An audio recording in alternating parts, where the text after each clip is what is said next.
care. And I don't know how many people vote in it, but just the gesture of being recognized by other people who do what I do. I mean, that's everything. And that is always particularly warming feeling to see that. Like when I got that nomination again last year, I was like, just so happy. It's just so kind and awesome. Because for this one, like it is like, correct me if I'm wrong, but I mean, basically only other producers can vote for producer, right? No, anybody can do it. It's all open. Which one Anybody am in I the thinking about? category. Which one am I thinking about? Yeah.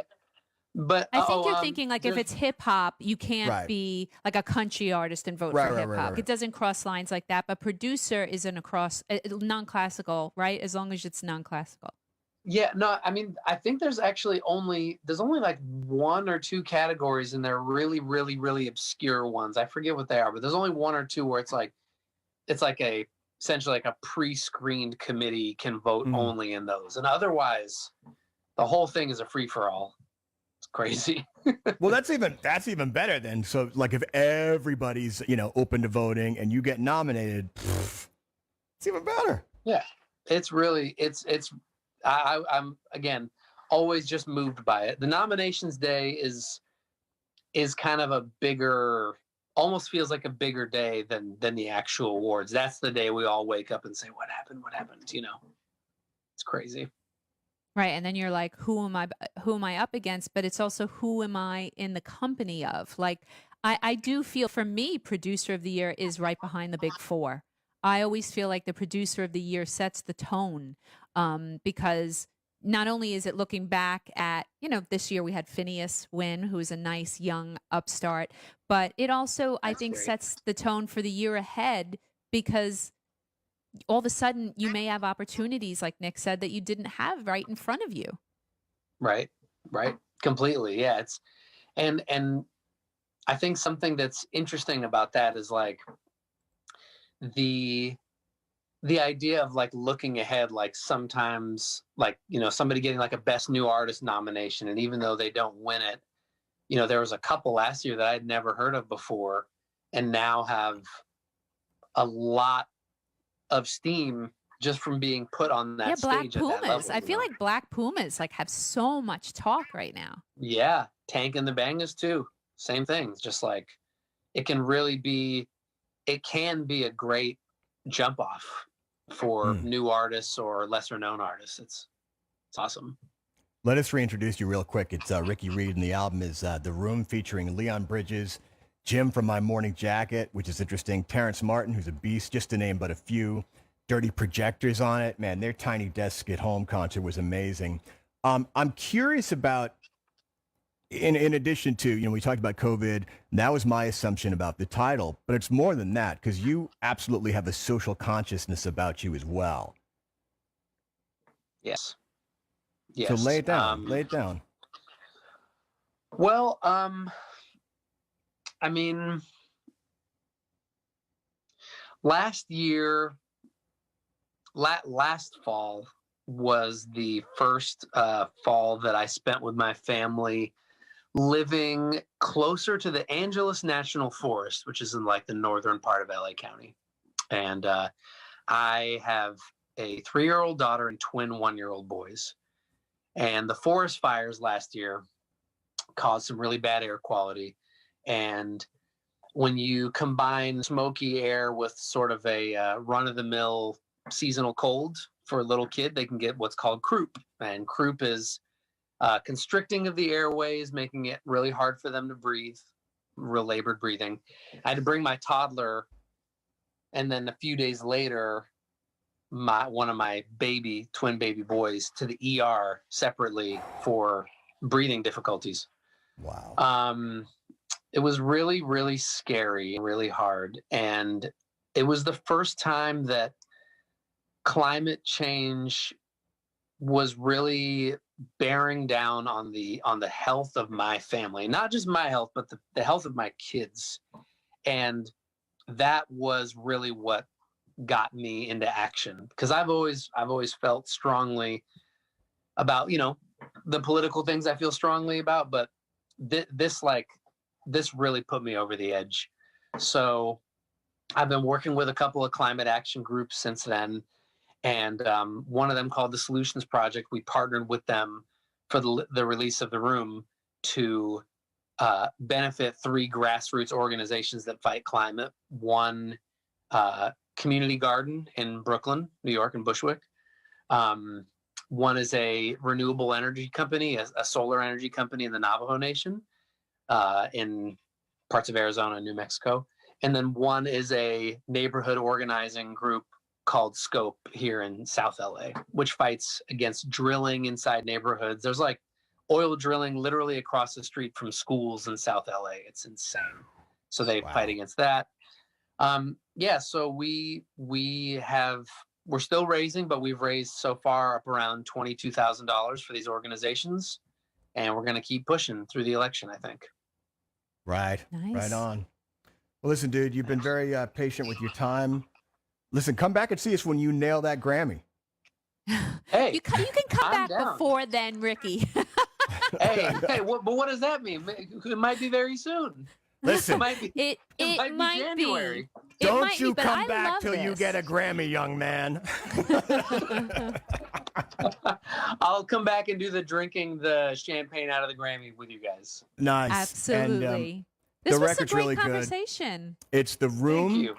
And if you notice, Ricky's quite fashionably dressed. He's one of our eye-catching artists, presented by iBuyDirect. iBuyDirect.com has over 1,000 frames to choose from, starting at just $6. And we've just compromised your integrity by bringing you into our corporate world. Hey. I thought you wore glasses, Ricky. Custom. In some of the pictures on red carpets, I've seen glasses. So there you go. Yeah. I used to wear sunglasses. sunglasses. That was it all the time. The future's so bright. It is. You got good stuff going on, and we appreciate the fact that you're dedicated to causes too, man. You're putting your money where your mouth is. So much respect. Thank you guys so much. Thanks for record. having me today. It's been awesome. All right, Ricky Reed, we're going to take a quick break. We'll be right back on Feedback. Feedback with Nick and Lori. We'll be right back On Volume, Sirius XM 106. Just when you thought it was safe to pick up the phone again. Hello? Yes. Hi, sir. The Jerky Boys are back. Well, that's what I've been waiting for. Dialing up a disturbance with a brand new album. To celebrate Sirius XM comedy, we'll be going crank call crazy. The original Jerky Boy himself, John Brennan, will be chatting to Ron Bennington. Plus, hilarious calls from Crank Hankers and Kevin Hart's Laugh Out Loud Radio. Coming Labor Day weekend. Click SiriusXM.com/comedy for details. At Florida Cancer Specialists, we are setting a national benchmark for community oncology, especially when it comes to clinical research. Whether you're a full-time or part-time Florida resident, you'll find the most advanced treatments at nearly 100 locations across the state, including Altamont Springs, Inverness, Palm Coast, Zephyr Hills, and Gainesville. Florida Cancer Specialists. Online at flcancer.com. Have you still not refinanced your mortgage? Well, soon you might be kicking yourself in the head. Rates are at historic lows. At the same time, home values have gone up roughly 50% in the last several years. Maybe it's time to put that equity to work by paying off high-rate credit cards, personal loans, or remodel your house. Hi, I'm Wesley Hoagland with Westland Financial. Let us put you in a position to do any of these things with no closing costs. That's right, nothing's rolled into your loan, whether it's conventional, FHA, or VA, will pay your title, settlement, lender, and recording fees. Maybe you just want to lock in a lower rate or refinance out of paying mortgage insurance. All it takes is a 5-minute phone call to see how we can save you thousands of dollars a year. So call Westland at 888-615-3669. It's the biggest no-brainer in the history of mankind. Call us at 888-615-3669. 888-615-3669. That's 888-615-3669. Lennox Financial Mortgage Corp. DBA Westland. NMLS 3304. Not all loans apply. Equal housing lender. Key.com/tech trends is a great resource for not only those interested in technology and cybersecurity, but also for companies who are ready to go public. At Key.com/tech trends, you'll find videos and testimonials from CFOs, business leaders, and owners. And you can gain valuable insight on real-life topics, including timing, metrics, and connecting with the right banking team. For more information, go to Key.com/tech trends today. Have you been to a Burlington lately? They have incredible deals on amazing brands and styles at up to 60% off other retailers' prices. No coupons or sales, just fabulous values every single day. It's a treasure hunt with new bargains arriving all the time and savings that'll surprise you. At Burlington, you get more for less. Whether it's back to school, work, or just back. Now more than ever, you'll love the deals. You'll love Burlington. Taking you inside the world of music. This is Feedback with Nick Carter and Lori Majewski.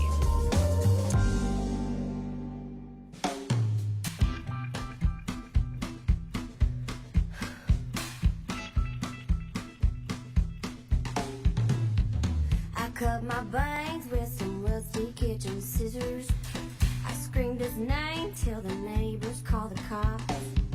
I numbed the pain at the expense of. All right, a couple of quick show notes. Don't forget, please, we start early tomorrow, 10 a.m. Eastern, with Joel Freemark taking us through this week in music history. So that's 10 a.m. Eastern tomorrow. If you join us at 11, you will be an hour late, 10 a.m. Eastern. Also, you know, if you're a Pearl Jam fan, much respect to Pearl Jam Radio. Eddie Vedder is going to be hosting a special edition of the Faithful Forum live call-in show. It's on Pearl Jam Radio Channel 22 today. You can conceivably call in and talk to Eddie Vedder, asking him a question. 5 p.m. Eastern, tune into Pearl Jam Radio. You can call 855-9-PEARL-JAM. Eddie's going to be answering fan questions throughout the Faithful Forum today on Pearl Jam Radio on Sirius XM. So the CMA Award nominations have come down. A lot of the usual suspects. With Miranda Lambert. Yeah.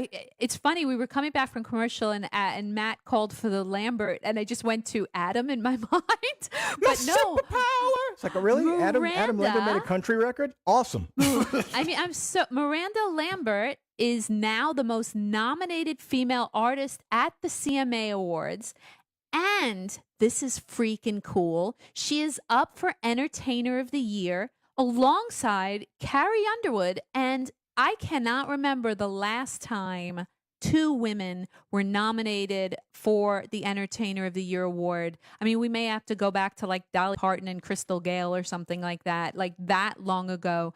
And, you know, the bad news is maybe they'll split the vote. The good news is there haven't been any huge country tours this year. So usually Garth Brooks took himself, by the way, out of the running this year. I don't know if you guys realize that. He took himself out of the running. He won Entertainer of the Year last year, taking it from Carrie Underwood, who was the favorite, at least in everyone's hearts favored. When it came down to voting, they voted for Garth, and he deserved it. He was on tour, and he brings so many people out for those tours. And that's usually what Entertainer of the Year is. It's people who puts on a massive stadium show. You have the Keith Urbans of the world. And Carrie, she had a great tour last year, but it was in arenas, right? So this year, COVID, it cancels all the tours. So does that help the women maybe finally come to the forefront and win an Entertainer of the Year award? I think Taylor Swift is she the last one to win? I know, she's been nominated a bunch over the years. Carrie's been nominated, but this year, Miranda Lambert and Carrie Underwood. And I think it's really Miranda's year. Big what's year crazy? For Miranda. She's won 13 CMAs throughout her career, Miranda Lambert. This year alone, she's up for 7. I mean, not that she's going to necessarily sweep all 7, but I mean, that would be great if she did. But again, she's nominated this year for half the amount of CMA she's won throughout her entire career. That's crazy. She's amassed 55 nominations over the course of her entire career, which makes her the most nominated female in CMA Awards history. So out of that 55, you're saying she's won 13? Or is that 13 nominations this year? No, she's won 13 total. She's up for 7 nominations this year. So as for Entertainer of the Year, she's up against Carrie Underwood, Miranda, Keith Urban, Eric Church, Garth Brooks, who won last year. Like you said, he's taken himself out of the running. I mean, hopefully the CMAs... But he's been nominated anyway? Yeah, well, I'm saying, no, I guess. He said, it says... He won last year, recently announced he no longer wanted to be nominated for Entertainment of the Year because it was time for others to win. So apparently he was still nominated. So, I mean, maybe if he wins, maybe if he wins, he'll pull like a Marlon Brando, and not accept the award. But no, I mean, you can't. You ask to not be nominated, they usually take you out of the running. That can't be. According to the Associated Press, Carrie Underwood joins Luke Combs and Miranda Lambert in the entertainment category, along with Keith Urban and Eric Church. And then it says Garth Brooks, who won last year, recently announced he will no longer want to be nominated. So it doesn't say he whether was he not was, nominated. But he just, I guess, he was I guess not they actually nominated. adhered to his wishes. Thank God, because that would be mortifying if he won again. So he said, "Take me out," but so those other names, Keith Urban has won a bunch. Really, Eric Church is having a fantastic year. And who was the other name? Eric Church. Oh, Luke Combs. Luke Combs, Carrie Underwood, and Miranda Lambert, and Keith Urban. Yeah. Keith wins a lot. But really, Luke Combs, and I think of those two, it really is Eric Church's year. But I want to see Miranda win this. Shouts to my boy Dan Smyers of Dan and Shay. He's got 6 nominations, 4 with Shay.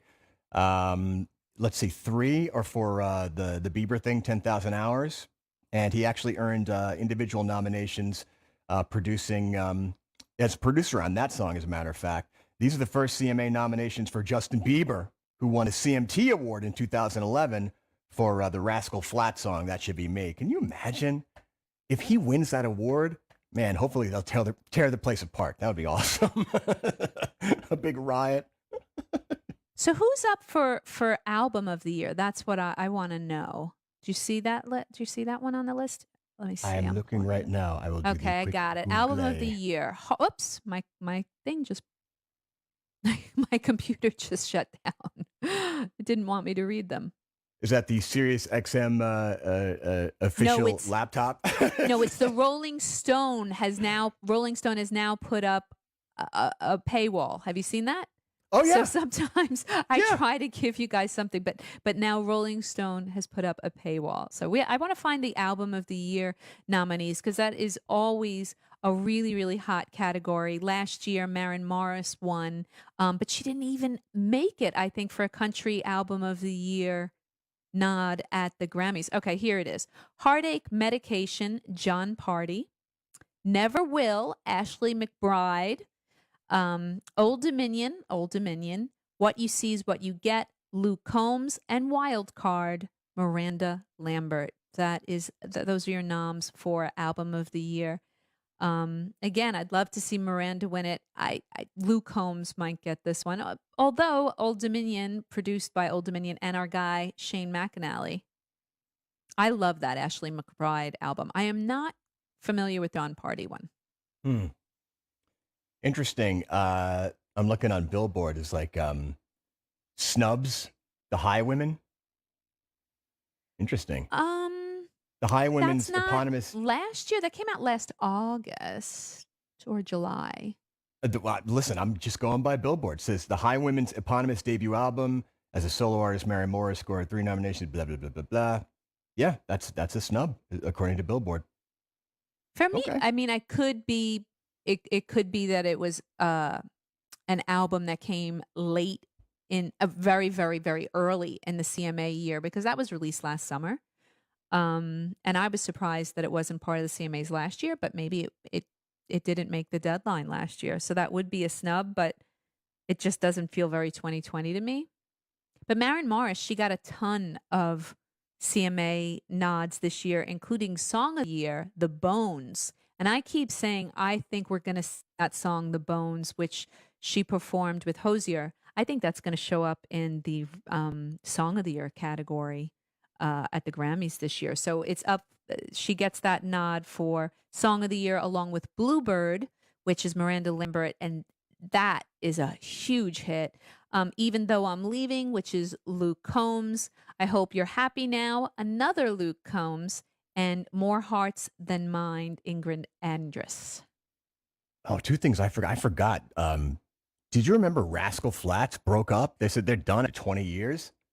I forgot about that this year. No, but they're up for Vocal Group of the Year this year, along with Lady A. No, they apparently, as I say, 20 years in, they didn't get their first Vocal Group of the Year nomination until 2017, which is crazy because it just seems like they've been around forever. Like, I wasn't the biggest country fan back in the day, but I knew who they were.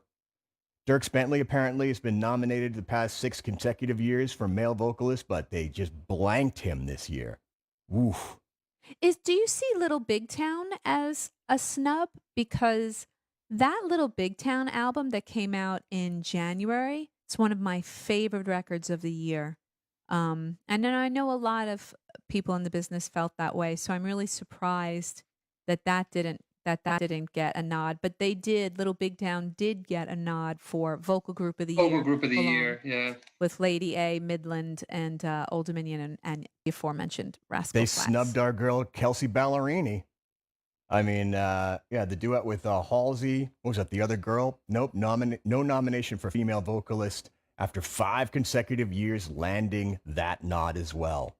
I'm wow. really surprised. The female vocalist of the year, the nods go to Miranda Lambert, Ashley McBride, Maren Morris, Casey Musgraves, and Carrie Underwood. Casey Musgraves squeaking in there for me because I feel like her album is old now, and Ashley McBride having, people love her. She's an upstart that a lot of people are talking about in Nashville. I would say either Casey or Ashley took the spot that Kelsey should have had. Wow. Interesting. All right, we should take a quick break. We'll be right back on Feedback. Stick around. Feedback with Nick and Lori will be right back. Volume, Sirius XM 106. Paying tribute to the greatest moments in music. This is a volume playback. On this day, September 3rd, in 1984, Iron Maiden released their 5th studio album, Power Slave. In 1990, George Michael released his 2nd solo record, Listen Without Prejudice, Volume 1. Also in 1990, Judas Priest released the album Painkiller, their last with Rob Halford on vocals for almost 15 years until his return in 2005. And in 1991, Rush released their 14th studio album, Roll the Bones. The title track featured Rush's first, and to date only, foray into hip-hop. What's the deal? Spin the wheel if the dice are hot. Take a shot, so get out there and rock and roll the bones. Today's birthdays include Al Jardine of the Beach Boys, Steve Jones of the Sex Pistols, and Red Foo of LMFAO. This is a volume playback. We remember so you never forget.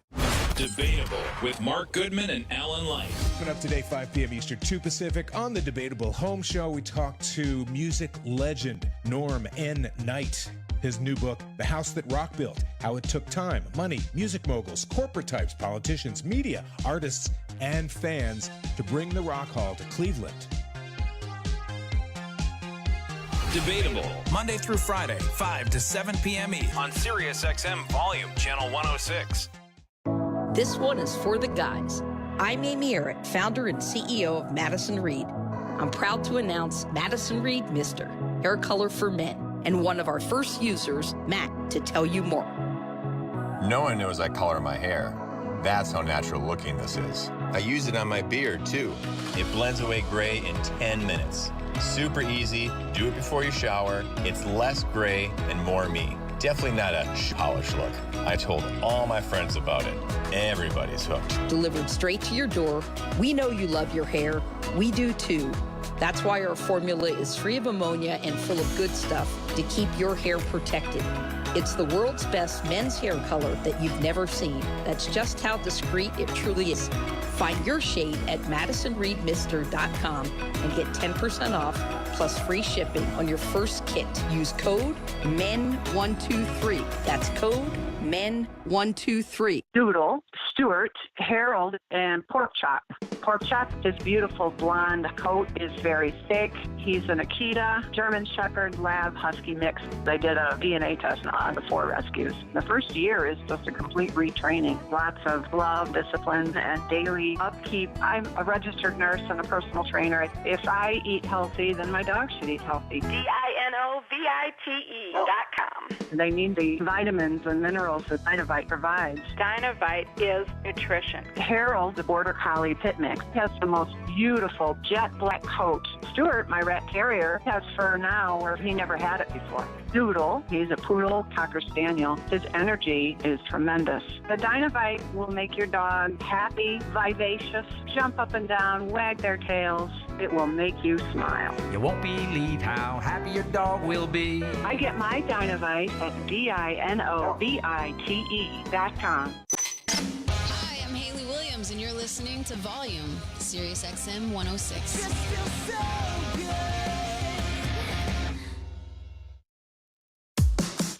Feedback. The show continues online at SiriusXM Volume. Be a part of the Volume community.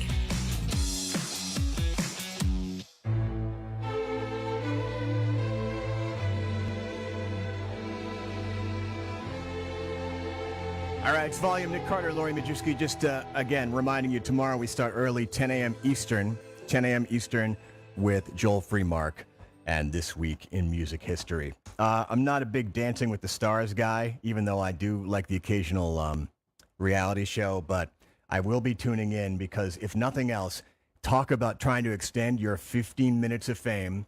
A couple of people who are relevant to our universe are on there, but first and foremost, Carol Baskin of Tiger King. She's going to be on Dancing with the Stars. The rest of the cast has been announced. Nelly is going to be there. One Day at a Time star Justina Machado. Look at this. Backstreet Boy member AJ McClain.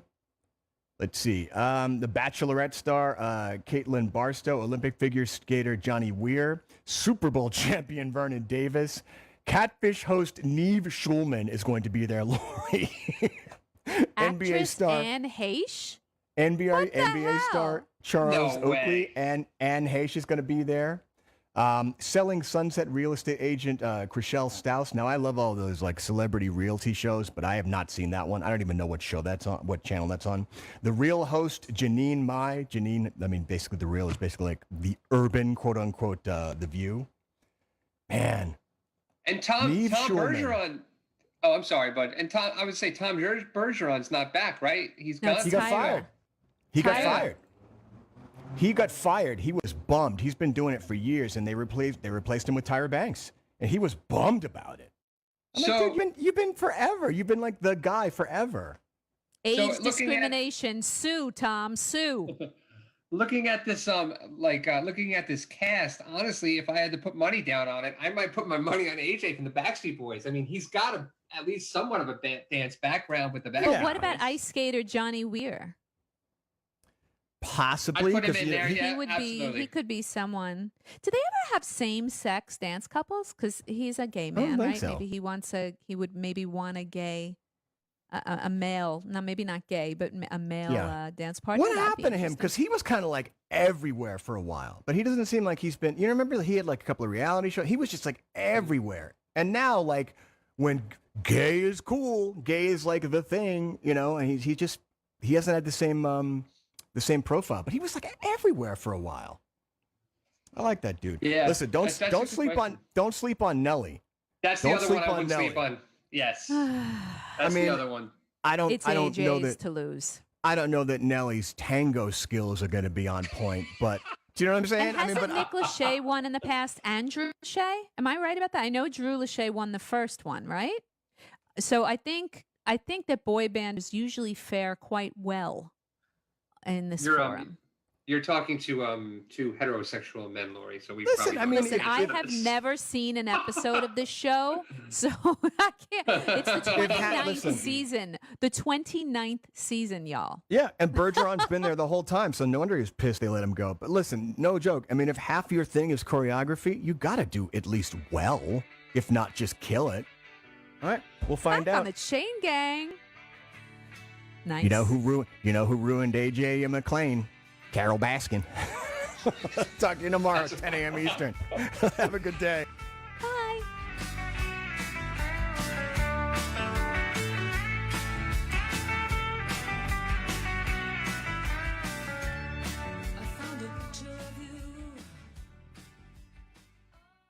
How we all feeling tonight? Hard Rock heads home this Labor Day weekend with 4 days of exclusive at-home performances from 3 Days Grace, Corey Taylor, Shinedown, I Prevail, Asking Alexandria, Seether, and more. Yes! Octane's Home Invasion Festival starts tomorrow, noon Eastern, 9 a.m. Pacific, and all weekend long.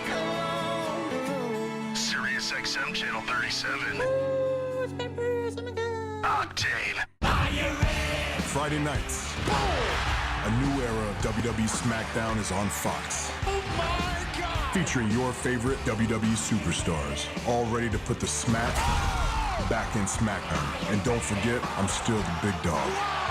Roman Reigns. There it is! New yard. This is awesome! Same rules. Believe that. Fridays won't know what hit it. Friday Night SmackDown at 8 p.m. on Fox. Are you a survivor of sexual abuse while in the Boy Scouts? You may be entitled to compensation, no matter how long ago the abuse happened, but your time to file a claim is limited.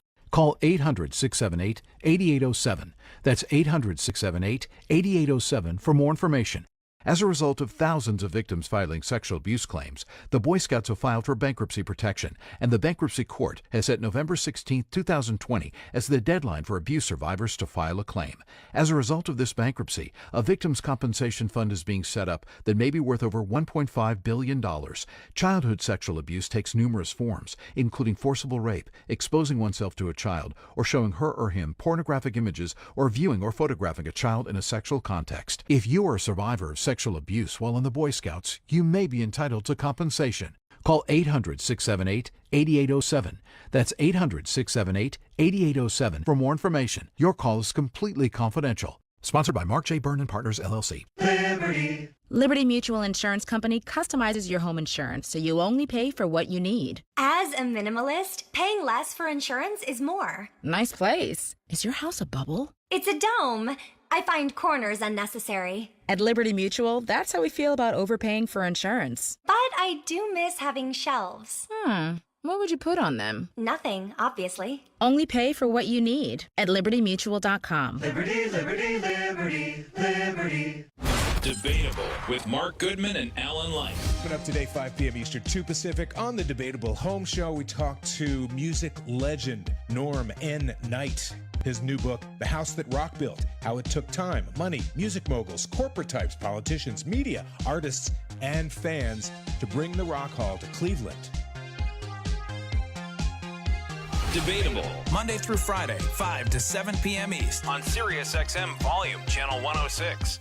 Your source for breaking news from the world of music. This is a Volume News Brief on Sirius XM 106. Country star Kelsey Ballerini will serve up a stripped-down, re-recorded version of her recent album, Kelsey. This new version, titled Ballerini, will, according to Rolling Stone, remove the polish and production of the original to center the focus on the songwriter's lyrics and voice. It's due out on the 11th. The Struts will release their next album on October 16th, titled Strange Days. Title track is out now and features a guest spot from Britpop superstar Robbie Williams. And reggae pioneer Toots Hibbert is, quote, fighting for his life. As reports had stated Wednesday, he was placed in a medically induced coma in his native Jamaica. Though Variety says he is now in stable but serious condition after showing signs of COVID-19. Alongside his band Toots and the Maytals, Hibbert had just released a new album, Got to Be Tough, last Friday. This is Volume, Sirius XM 106. Our hosts, your favorite artists, their music collections. We're cutting loose our music-obsessed hosts and celebrities so they can play you whatever they want. Volume presents My Whatever Play. Shouldn't it be their whatever? Well, you get the point. Whatever. This is My Whatever Playlist.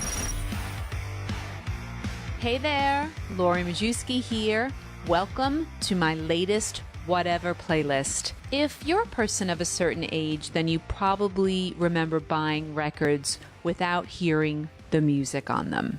Why the heck would you do that? Well, because they were from a certain label, and we had trust in labels like Factory or Rough Trade, Creation Records, Sub Pop, 4AD. Well, today I'm going to celebrate the music of my favorite music label ever, Mute Records. And contrary to its name, Mute is Mecca for electronic music fans like myself.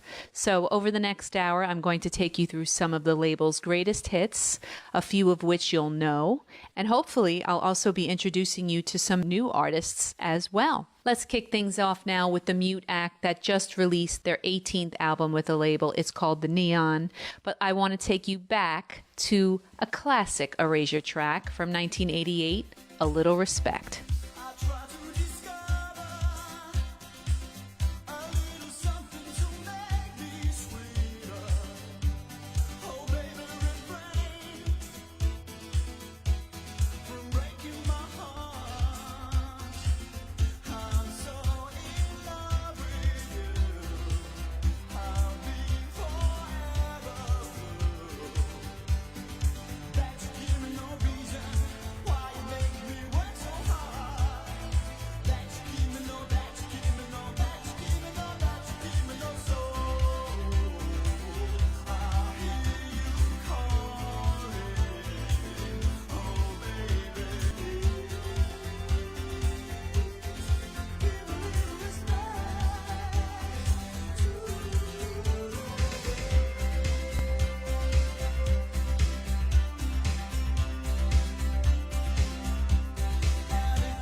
Is my whatever playlist. It's like a personal mixtape, whatever that is, on Sirius XM Volume, Channel 106.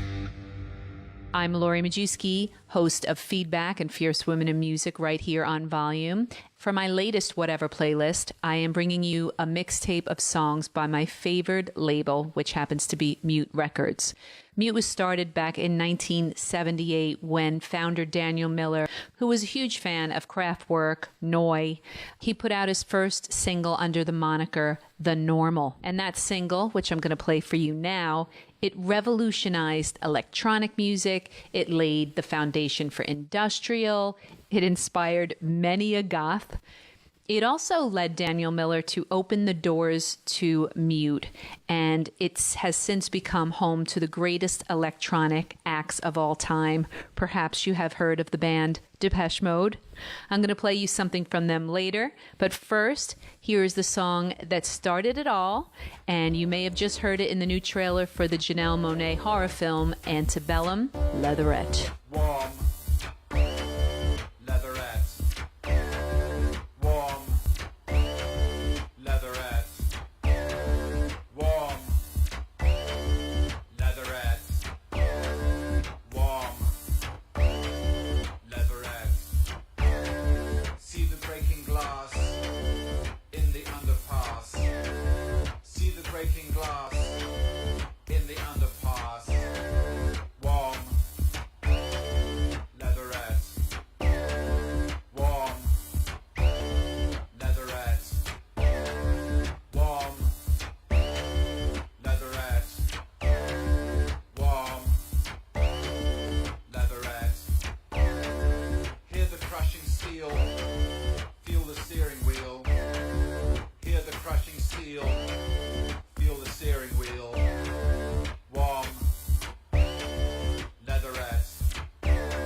This is My Whatever Playlist on Sirius XM Volume Channel 106.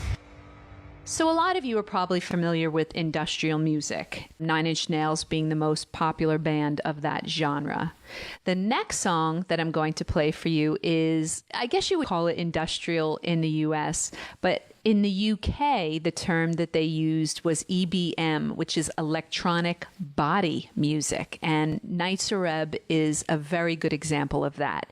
I first got into Nights Areb when they opened for Depeche Mode on the Music for the Masses tour, and they are such a fantastic, incredible live. I mean, I know we're not seeing incredible live acts right now. They toured just a couple of years ago, and all reports is that Nights Areb still has it. Now, from 1987, here's a song that makes me want to put on my Doc Martens and stomp around. Join the chant.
anywhere. My Whatever playlist will be right back on Volume. Sirius XM 106.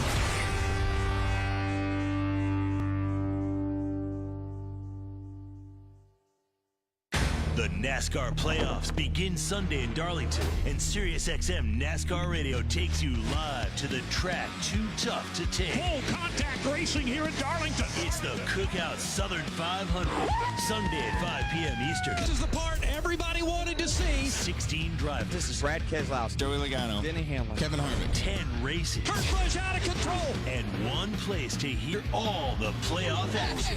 SiriusXM NASCAR Radio. Channel 90. Are you ready for the ultimate feast? Whether you're vegan, vegetarian, or flexitarian, there's no better way to fire up the grill this summer than with the delicious taste of Gardine's newest plant-based burger. Gardine's ultimate plant-based burger looks, cooks, and tastes just like meat for the ultimate burger experience with no sacrifices. To learn more and to have yourself the ultimate meal, visit Gardine.com or just go to your freezer aisle and look for Gardine. The clock is ticking. Every day you put off buying life insurance can cost you big time. The older you get, the more you'll have to pay. And a sudden accident or unexpected illness could cause your rates to skyrocket or even make you uninsurable. Beat the clock. Call Select Quote now. No hassle, no obligation. In minutes, you'll have a choice of your best rates from up to 10 highly rated life insurance companies.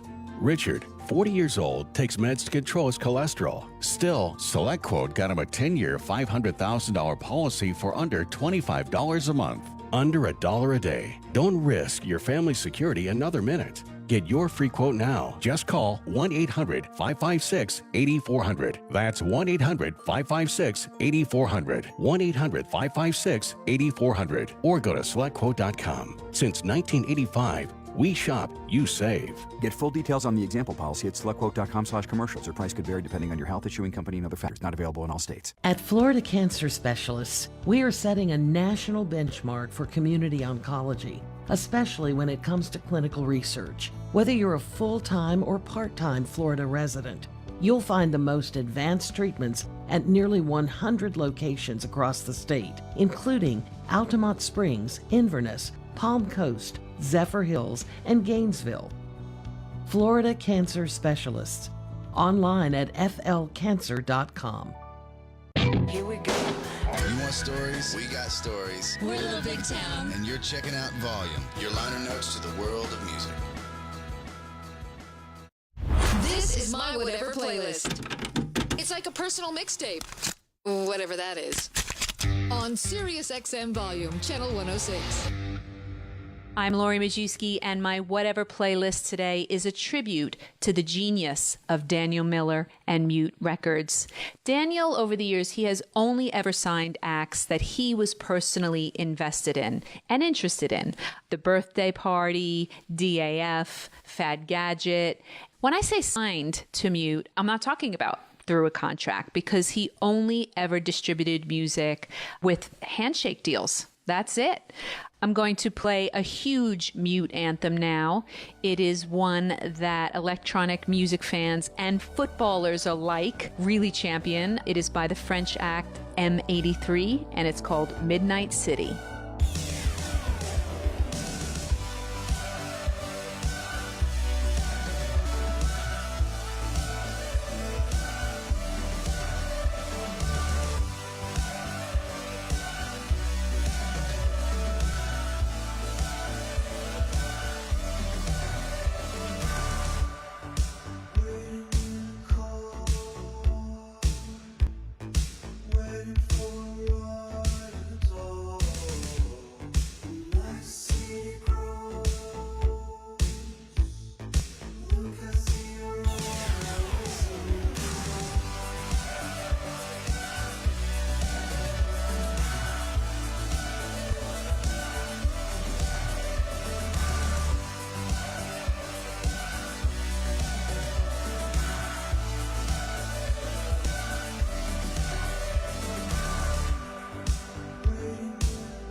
You're checking out My Whatever playlist on Sirius XM Volume, Channel 106.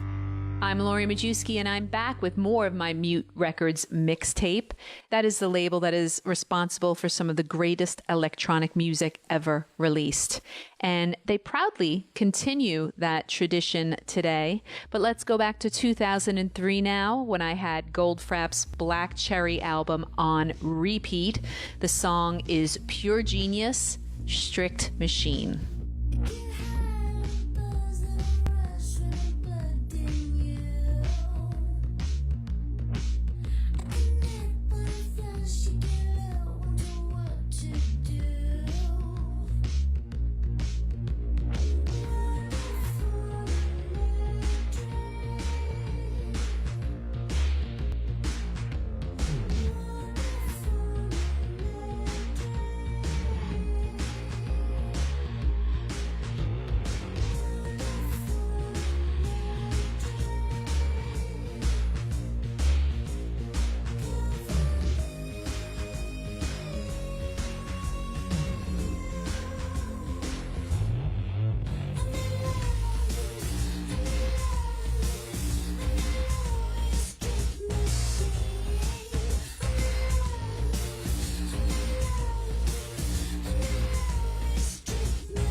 This is My Whatever playlist on Sirius XM Volume Channel 106.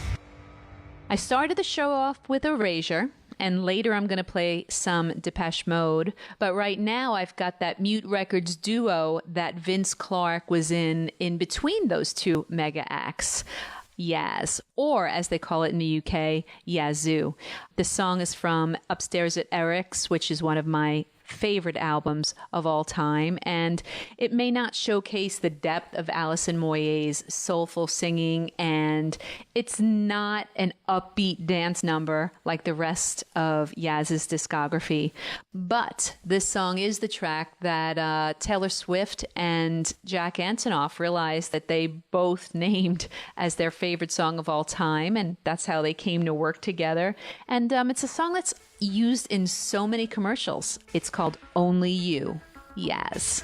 Looking from a window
You're checking out My Whatever playlist on Sirius XM Volume, Channel 106. I'm Lori Majewski, and I am a Mute Records diehard. And I'm such a fan of this label that I'll give a chance to pretty much anything that lands in my inbox from them. And this next artist is an example of that. She is an experimental pop artist who has been compared to FKA Twigs and Grimes. She has been an inspiration to Bjork. Her name is Karen. It's Karyyn. And a couple of years ago, she put out a stunning debut album called The Quanta Series. And I really urge you, after you finish listening to My Whatever playlist, to go and check it out. The Quanta Series. Her name is Karen, and this is Ever.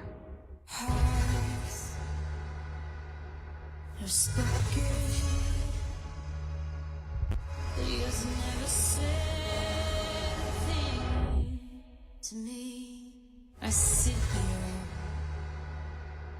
in the deafening silence that rings just cry open lemons.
Whatever song you think is next, think again.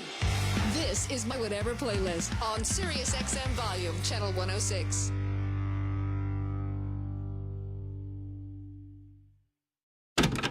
Paying tribute to the greatest moments in music. This is a volume playback. On this day, September 3rd, in 1984, Iron Maiden released their 5th studio album, Power Slave. In 1990, George Michael released his 2nd solo record, Listen Without Prejudice, Volume 1. Also in 1990, Judas Priest released the album Painkiller, their last with Rob Halford on vocals for almost 15 years until his return in 2005. And in 1991, Rush released their 14th studio album, Roll the Bones. The title track featured Rush's first, and to date only, foray into hip-hop. What's the deal? Spin the wheel if the dice are hot. Take a shot, so get out there and rock and roll the bones. Today's birthdays include Al Jardine of the Beach Boys, Steve Jones of the Sex Pistols, and Red Foo of LMFAO.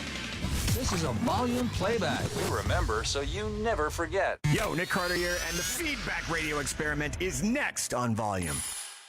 You want stories? I've got stories. I didn't feel threatened by them. I think maybe my cousin Brian took it more seriously because he was very competitive at that point in time in the mid-'60s. He would hear Revolver, and then he came up with the Pet Sounds tracks. And then they would hear Fit Sounds. They'd come up with Sgt. Pepper's, So there definitely was a rivalry, but it wasn't contentious at all. It was mutual admiration.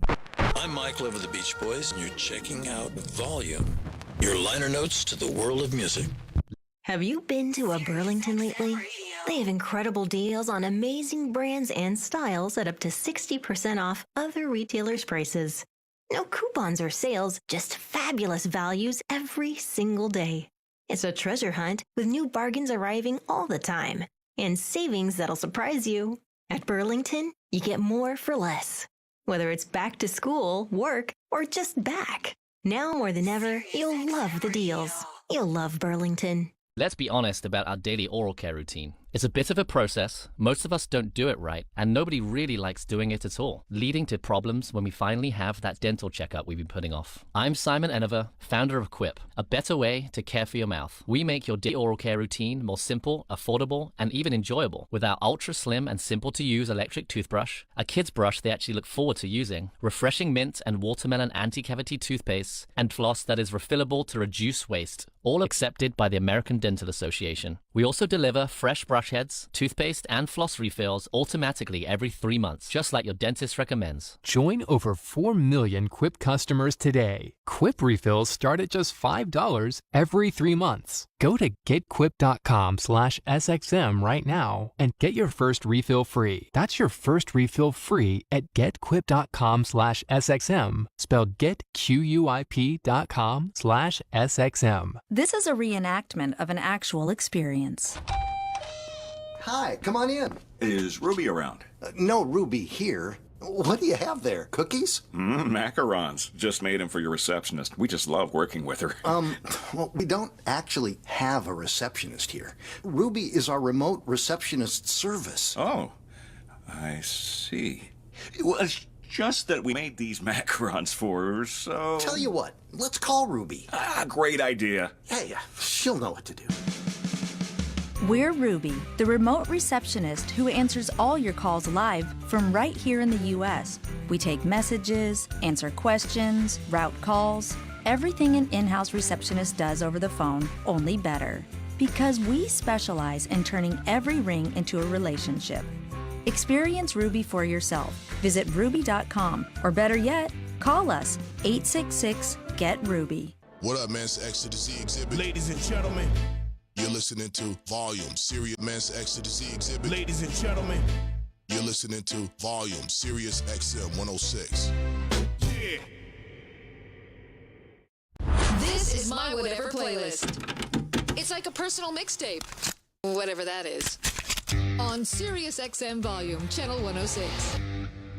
Next, I've got a track from the most popular, and by that I mean biggest selling electronica album of all time.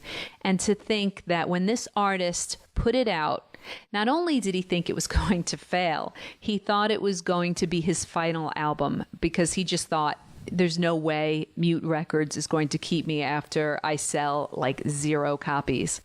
The artist is Moby, and he was completely wrong. 1999's Play went on to sell 12 million copies. Although Play is deemed electronica, it really does contain a little bit of everything. Hip-hop, disco, techno, gospel, rock. I really wish I could play every single song off of this record for you. It's that sublime, that good. But let's go with the song that is as stunning and as delicate as its title suggests, Porcelain.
This is My Whatever Playlist on Sirius XM Volume Channel 106. I'm Lori Majewski, and next on my Whatever playlist is the band who had 2 roadies who went on to even bigger bands. I'm talking about Mark Collins, who joined the Charlatans, and Noel Gallagher, who formed a little group called Oasis. However, Inspiral Carpets are worthy of playing in their own right. They were a part of the late 80s, early 90s Manchester scene. That's the English group of bands like Stone Roses and Happy Mondays. So I'm going to give a little shine now to Mute Records' contribution to Manchester. Inspiral Carpets, Two Worlds Collide.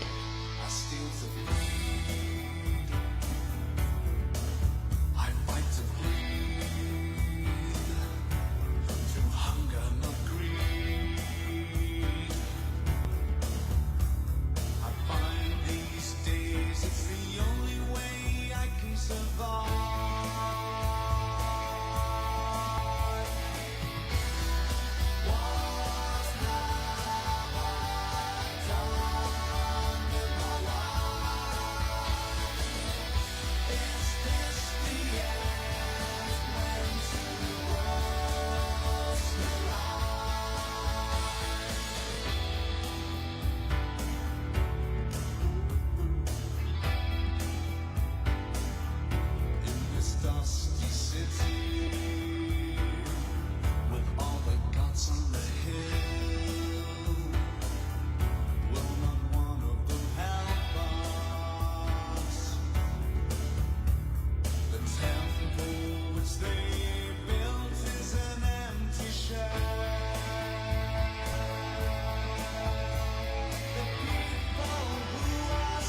the sky, the color from the heart of a rose. Today I took food from the hand of a starving child.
You're checking out my Whatever playlist on Sirius XM Volume, Channel 106.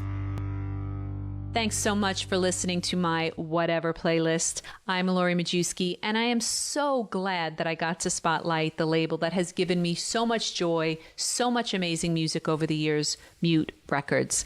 It was an honor a few months ago to speak with Mute Records founder Daniel Miller, but it was such a bummer because it was during the pandemic, and it was also during the week that we both would have been in Cleveland watching this next band be inducted into the Rock and Roll Hall of Fame. I'm talking, of course, about Depeche Mode.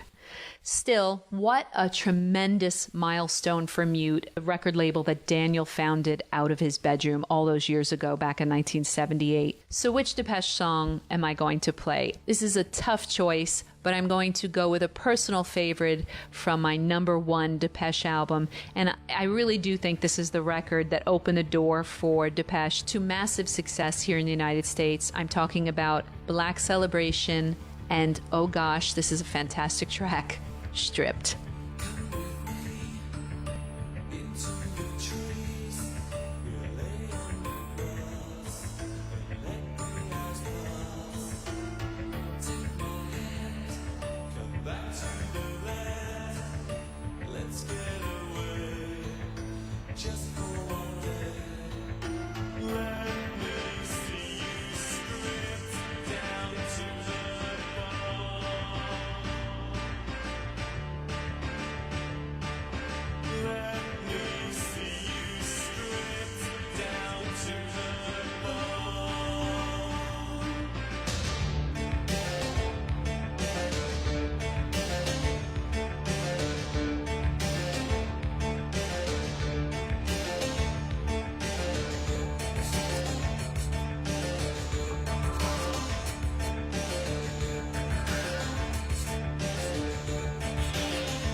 ready for driving music. Hey, it's Garth Brooks. Join me for some of my favorite songs around the world in a pickup truck. An all-new special. Tell me what I say. Garth shares the music he loves to crank up on the open road. Tomorrow through Labor Day weekend, 3 Eastern, noon Pacific, on SiriusXM 55, the Garth Channel. Or listen at home with Amazon Alexa, Google Assistant, or however you stream in the house. Now that's what I'm talking about. Welcome back to Ask the Doc from the Rug Doctor Institute of Clean. Next caller. Hey, Doc. We just got back from vacation and our house is smelly. When's the last time you cleaned the biggest air filter in your home? The AC filter? Nope, your carpet. Those fibers are constantly trapping dirt, dust, pet odors, allergens. What should I do? Rent our Rug Doctor Pro Deep Cleaner. It gives your carpet a deep wash, then extracts all the filth with pro-grade suction. Thanks, Doc. Rent a Rug Doctor today for just $34.99. Everyone knows prescription eyewear can get pricey, but not everyone knows that it doesn't need to be. You can find affordable, fashionable glasses at iBuyDirect, your one-stop shop for all things eyewear. Find prescription eyeglasses starting at just $6. Seriously, we've got you covered with over 1,000 frames to choose from and premium lenses to complete your look with 2-day delivery and 14 days free returns. Finding affordable prescription eyewear online has never been so easy. iBuyDirect.com. EYEBUY Direct.com. I am Robert Strickler. My wife Joyce and I have been married for 53 years. We have been blessed with 6 children. I've been taking Prevagen for at least 8 years. Prevagen seems to help me recall things and also think more clearly, and I enthusiastically recommend Prevagen. It has helped me an awful lot. Prevagen, healthier brain, better life. Now available in stores everywhere. Robert Strickler is a content contributor for Prevagen and real user. Celebrate Labor Day on Volume with curated playlists all day long. Lori Majewski and Nick Carter play their favorite songs about the end of summer. Eddie Trunk offers up his favorite songs by legendary producer Martin Birch. Mark Goodman and Alan Light spin their favorite songs from summer blockbuster movies. And Lindsey Parker and Davey Havoc showcase their favorite songs about the beach. See you on Labor Day, September 7th, 11 a.m. East, 8 a.m. West on Volume, SiriusXM 106. Your source for breaking news from the world of music. This is a Volume News Brief on SiriusXM 106. Country star Kelsey Ballerini will serve up a stripped-down, re-recorded version of her recent album, Kelsey. This new version, titled Ballerini, will, according to Rolling Stone, remove the polish and production of the original to center the focus on the songwriter's lyrics and voice. It's due out on the 11th.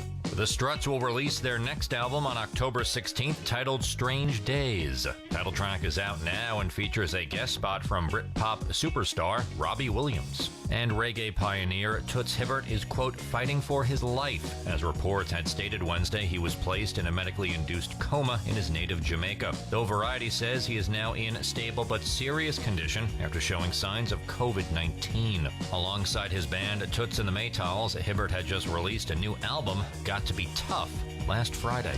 This is Volume, SiriusXM 106.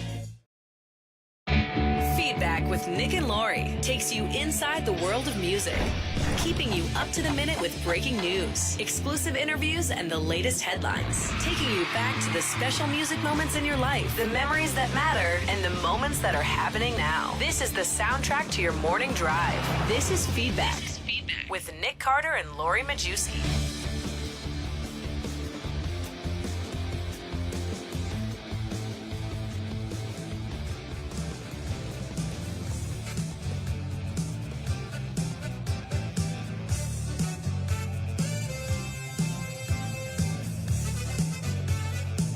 It is fall. We have spilled into Virgin or Virgo season.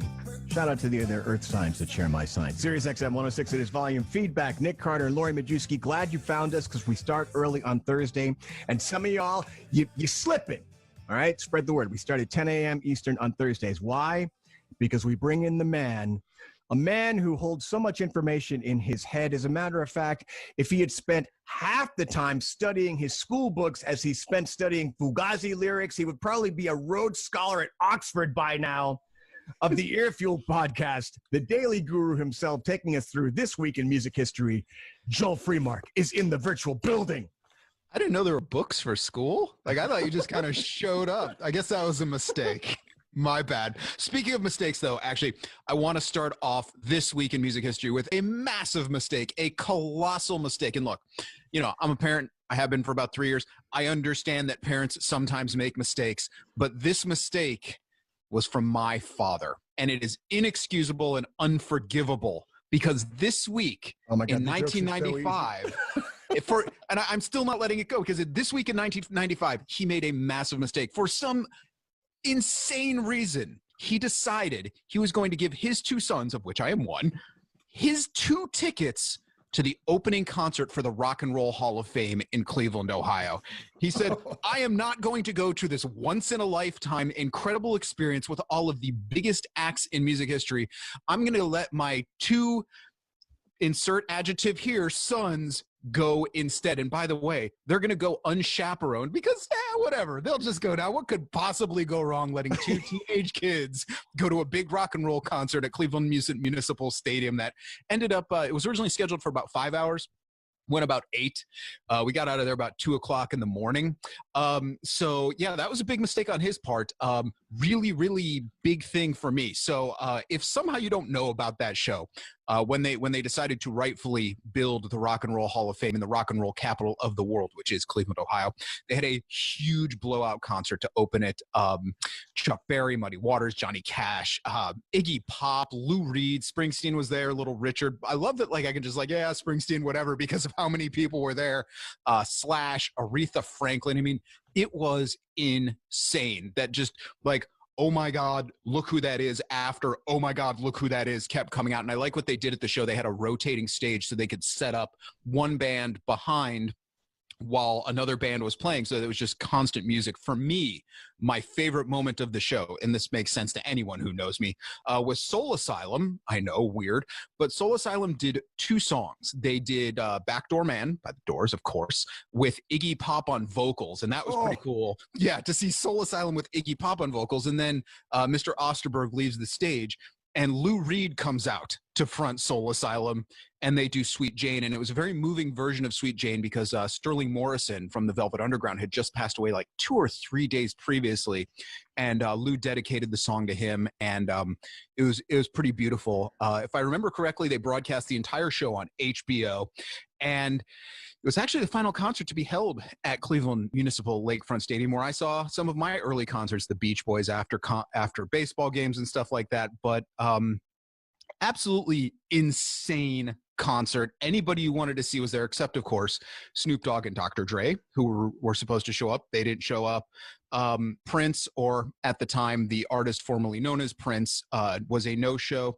And so was Brian Wilson, which was kind of strange, but definitely an evening I benefited from my father's poor decision making. Yeah, nothing for nothing. I don't know why you say Soul Asylum like it's a virus. I mean, because we talked about this on the show back in the day. Like Soul Asylum, okay, if all you know is Grave Dancers Union on and like Runaway Train, go back to And the Horse They Rode In on, like Spinning. Those guys were like a buzzsaw. They were unreal. Yeah, and it's always funny that, you know, that Soul Asylum gets lumped in with the Seattle grunge scene when Soul Asylum is from Minneapolis. Like they couldn't be, well, they could be less. They could be from like Maine, but you know, they were lumped in because the sound was similar. But those guys definitely had the chops because they're not going to let just anybody go up and back the king of rock and roll himself, Iggy Pop, and Lou Reed. I mean, you've got to know your stuff. Oh, dude, and if they didn't have it together, Lou would have like let them have it right there on stage. Like so awesome. Lou would have stopped the show and just dressed them down in front of like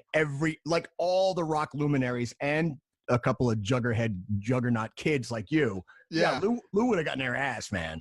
It would have been very, very somewhere between interesting and amusing. You know, the show. The show did kind of fall apart in the end, which to me is as rock and roll as you want it to be, because when it finally got to the end of the night, like 2 o'clock in the morning, the last act was Chuck Berry with Springsteen and Melissa Etheridge doing rock and roll music. And they were all exhausted because they'd played in different incarnations throughout the night. Again, it was 2 o'clock in the morning. And I'm guessing there was supposed to be some big like, all-star jam at the end, but I think because it went so long, there's like, you know what, just go do your thing and we'll just turn the house lights out and call it, or turn the house lights on and call it a night. But absolutely incredible show. Like when people say, what are the coolest concerts you've ever seen? It's hard not to name that because everybody was there. I mean, I got to see Johnny Cash, and for me, like that was good enough for the price of admission. But you know, with like Slash and Jerry Lee Lewis, the only artist I remember being really excited for that didn't perform as well as I'd hoped was Natalie Merchant, but it may have been the song selection that they gave her that evening. I'm trying to remember what it was. It was a blues number. It might have been I Know How to Do It, actually. And it was just, you know, it was a little bit of a letdown, but overall it was like just your jaws on the ground for the entire time. Such a fun night. Do you remember what I'm sure the Killer probably did his own stuff, but do you remember what Johnny Cash did? I know Cash did Folsom Prison. I remember that specifically because I mean, you know, how could he not? And then he did, I want to say, now again, this was a long time ago. There's a little bit of bong resin in the way of those memories. I think John Mellencamp came out with him and they did a song together after that. So I'm guessing if the two, I don't know, maybe, you know, Ring of Fire or something like that. I'm sure it's on the internet, the entire set for that night, because you know, again, HBO broadcast the whole thing. So I'm, you know, and there was an official release of it, but I still have the ticket from that night. And even along with that, actually, was the night before George Clinton and the P-Funk All-Stars, who did play this event. They did a Sly and the Family Stone number. Did a last-second surprise show at the Agora in Cleveland, and so my dad took me. And I'd never seen George Clinton and the P-Funk All-Stars before. And I mean, they were like 5.5 hours late showing up, but this is 1995 and it's George Clinton, so that's going to happen. And I remember just standing in the audience just like, okay, so clearly I know nothing about music because I don't know George Clinton, and now I need to learn the entire Parliament Funkadelic catalog. That was a life-changing moment for me. Unbelievable. You know, and I'm sorry, you know, listen, I've been saying for years, if you're a quote unquote rock and roll fan and you're not into the Killer, Jerry Lee Lewis, I'll put it out there. Better singer than Elvis, much more edgy. I mean, this fucking guy was setting his piano on fire in the 50s and must have scared the crap out of people. Elvis was the mama's boy. There, I said it. Yeah, you know what? I am completely with you on that. And for years and years and years, if not decades, I've been saying that the greatest live album ever recorded is Jerry Lee Lewis live at the Star Club, Hamburg. It is insane how good he is. At times he's playing so heavy and so fast his backing band can't keep up with him. It's all the hits. By the point he's recording this, he's already blacklisted in the United States, so he can't really play anywhere. It is pure fire from beginning to end. It is easily available. If you've never heard Live at the Star Club Hamburg, it will change your life. It is that good. I mean, listen, if you're going to marry a 13-year-old girl, you may as well marry your cousin. You know, like if you're going to be a bear, be all in. Really lean in. That's it. All in. Like Matt Damon in Rounders. All in. Yeah, no, I mean, and Jerry Lee, double and triple down on your bad decisions. Yes, very much so. And even in like 15, 20 years ago, you're watching these interviews with Jerry Lee and you can tell like he's still got it. He's still got the attitude. He's still got that anger. And, you know, a friend of mine once interviewed him and was clearly worried that Jerry Lee Lewis might pull out a gun on him at some point. Because he's the real deal.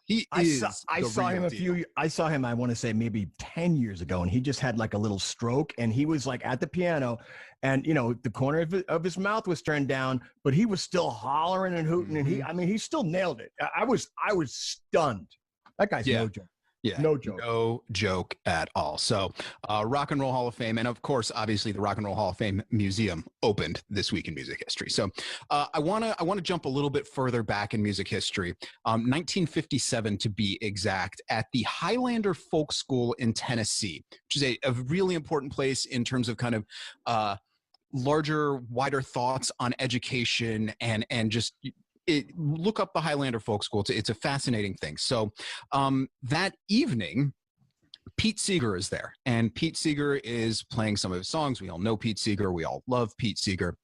That evening, he played the song "We Shall Overcome," which is by no means his song. It was original. It actually, some of it dates back hundreds of years, but it's most commonly attributed to being descended from the "I'll Overcome Someday," which is a hymn that was first published in 1900. And then Lucille Simmons, during the cigar workers' strike in Charleston, South Carolina, I'm almost positive that would be 1945, she kind of came up with this her own new arrangement, which is the arrangement of We Shall Overcome that is commonly known today. And so he sang it that evening, and in the audience was one Dr. Martin Luther King Jr. And on his next stop, which was, I believe, in Kentucky, he remarked to the audience just how much that song had stuck with him. And really, you know, while it was definitely on its way to becoming a battle cry, if you will, of civil rights, this is really the turning point where We Shall Overcome becomes kind of the social justice marching song. And a lot of the student activists who were at Highlander at the time worked with the rhythms and kind of gave it a little more upbeat, or not upbeat, just a little faster rhythm. And, 6 years later in 1963, you have Joan Baez leading 300,000 people singing it at the Lincoln Memorial during the March on Washington. And this is really kind of the point where the ball really gets rolling, thanks to Pete Seeger singing at the Highlander Folk School. Did you know that? I did not know that. I mean, I honestly, and I can't believe I'm going to confess my ignorance. That's just a song that's been in my life. My mother was like a vice president of the NAACP in my hometown. I grew up going to all these functions. And that was just one of those songs. That and Lift Every Voice were just songs that we took for granted. It never occurred to me that that wasn't derivative of some old Negro spiritual. You know, the fact that like Pete Seeger, of all people, who's down by law, would be the catalyst. Yeah. I mean, you know, they're if you really dig into the history on it, they're really, you know, there certainly are parts of that come from it. But the most clear lyrical dissension is 1900 I'll Overcome Someday. I think it's Charles Tindley. If my super nerd is on today, that's Charles Tindley, who first publishes it around 1900. And then, Lucille Simmons during the cigar strike is kind of where Pete Seeger and a lot of the folkies become aware of it. And he's really the one who pushes it through. After Dr. King's final sermon in March of 68, the last thing he says in that sermon are the words from We Shall Overcome. And then, you know, during his funeral service, of course, you see, you know, tens of thousands of people singing it for hours and hours and hours. But this is, to me, I mean, it's such an important musical event that this is the beginning of that transition to it really taking hold and becoming part of the social conscience. So wanted to make sure we talked about that. Staying on the same idea, but shifting a little bit, 1968, one of my favorite songs ever is released, and that's the Rolling Stones' Street Fighting Man. And it was allegedly written after some of the anti-war rallies at London's U.S. Embassy, when a bunch of mounted police tried to control a crowd of 25,000 people. Good luck. And Mick was really inspired by it and wrote this whole thing. It's really the Stones' only overtly political song. They really, you know, when you think about the Rolling Stones, you don't think, oh yeah, they had a lot of political like songs with a big message. The Stones are sex, drugs, and rock and roll through and through, and that's why we love them.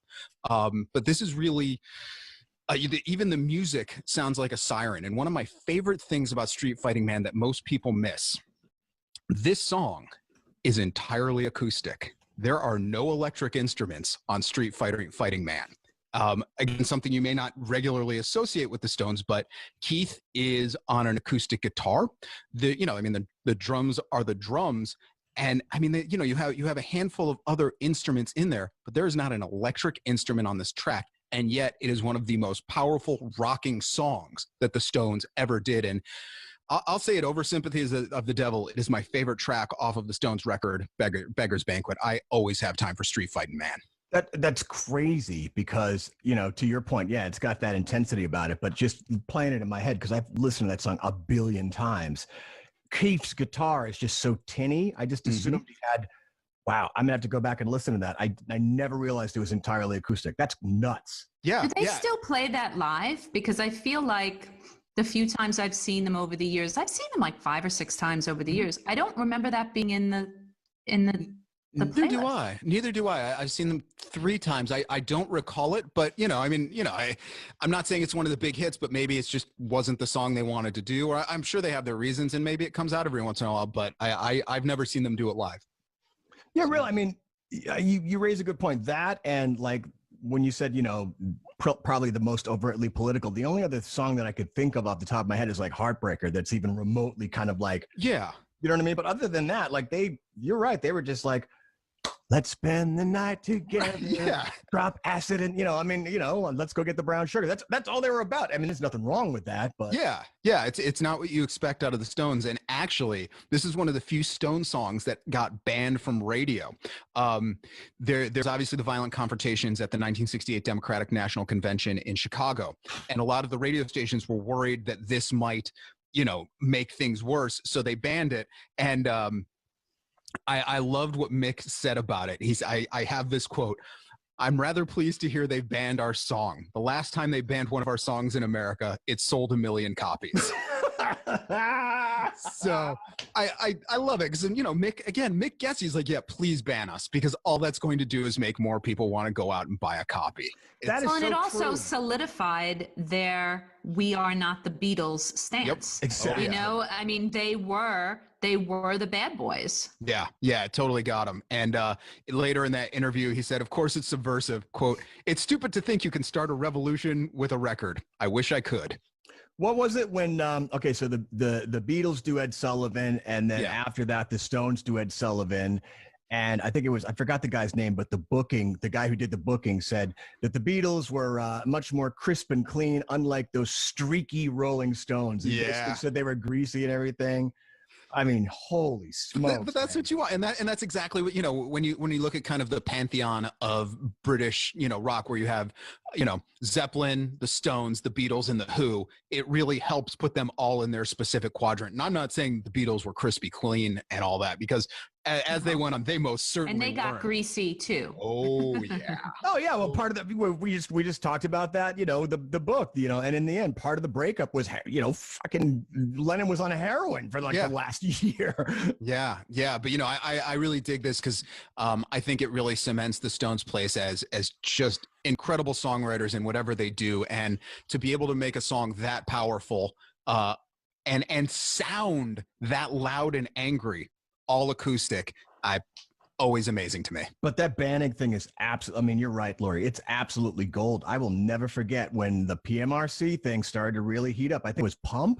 And I forgot what award show it was. Maybe it was the Grammys. I don't remember. But I remember Steven Tyler was like, I want to thank Tipper Gore for putting that label on my record, helped me sell an extra million. I mean, that's what it's about. Well, because they you know, it was about loving an elevator because of that video. And I mean, you know, if you look at the cover of Pump and then you understand what's going on in that photo, little did Tipper Gore know what was coming with Get a Grip, because I'm sure she had a heart attack when she saw the first cover shot of Get a Grip. Well, what does she think of WAP?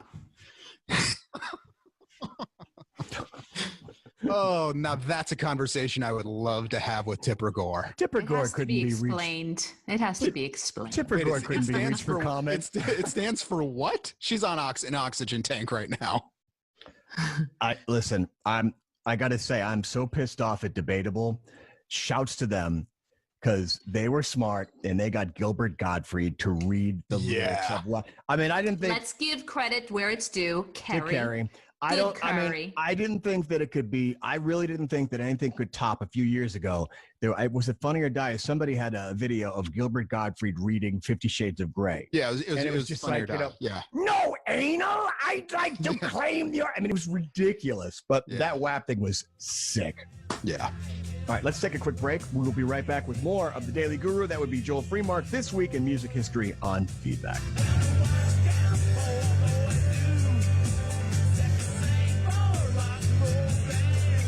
You're listening to Feedback with Nick and Lori.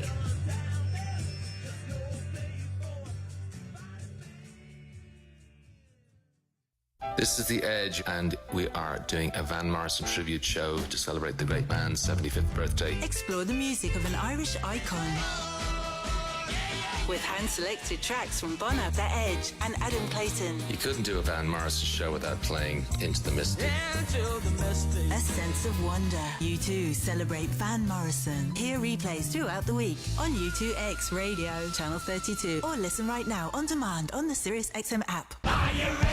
Friday nights.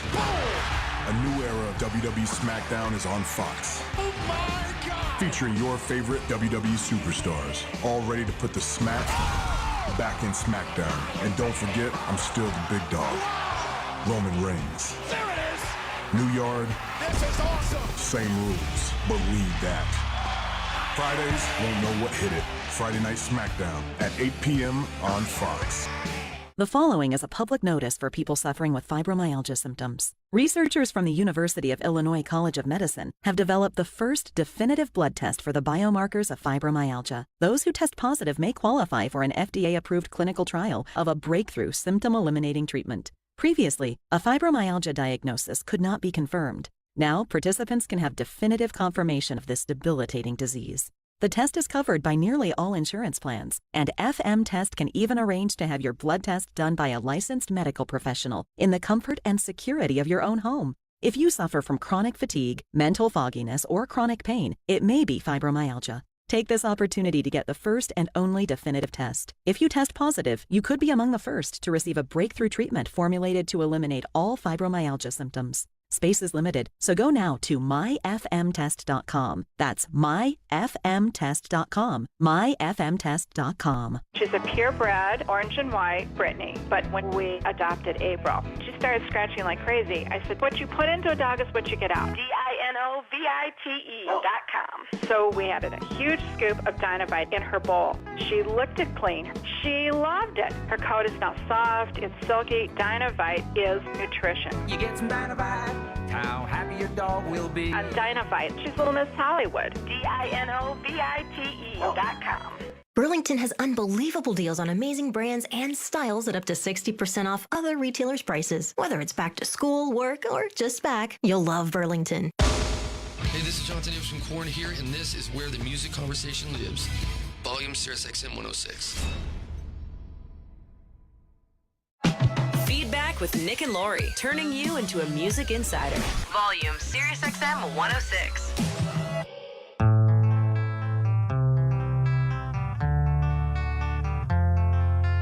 All right, we're back here at Feedback, Sirius XM 106. Ray Padgett's going to be joining us a little later on to take us through the best Leonard Cohen covers, and I'm sure he has an endless supply of those. And he's going to be hawking his latest book. We love Ray. He's got a 33 and the third book about Leonard Cohen, so we'll get into that. But until then, I'm telling you, I had no idea about the Pete Seeger thing, honestly. I learned so much, as do you, Lori, from the Daily Guru himself of the Ear Fuel podcast, Joel Freemark, taking us through this week in music history. So let's go back to the 16th century, shall we? And talk about this week in music history, because we all want some sea chanting, right? But seriously, so there is this melody that originates, I'm not even kidding you, in the 16th century. And it becomes kind of a traditional theme, and a number of different cultures have different songs, but it's clearly the same melody. And so then in 1933, we're going to get in our time machine and move really fast here. There's this traditional folk song that is formally recorded for the first time. It's called Rising Sun Blues. And that's where everyone starts to make this connection. Like, wait a second, there is literally something like that in the 16th century. Then Woody Guthrie records this arrangement. Bob Dylan records this arrangement. Joan Baez records this arrangement.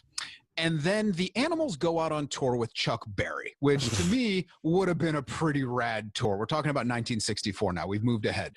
And they're like, man, you know what? We need a song to close the show that will really differentiate us from everybody else. Like, we don't want to seem like we're just kind of straight rock and rollers. We need something really, really cool. And so they sit down and they say, well, we got this cool arrangement of House of the Rising Sun. And so they play it to close it, and the place just goes nuts, and they start doing it every single night. This week in 1964, the Animals version of House of the Rising Sun goes to #1 on the charts in the U.S. They recorded it between tour stops while they're out with Chuck Berry. They recorded it in one take. The version that we all know, that is a one-shot deal. Everyone who was at the sessions agree that from the time they walked in the door, they started recording, to the time it was done was just over 14 minutes.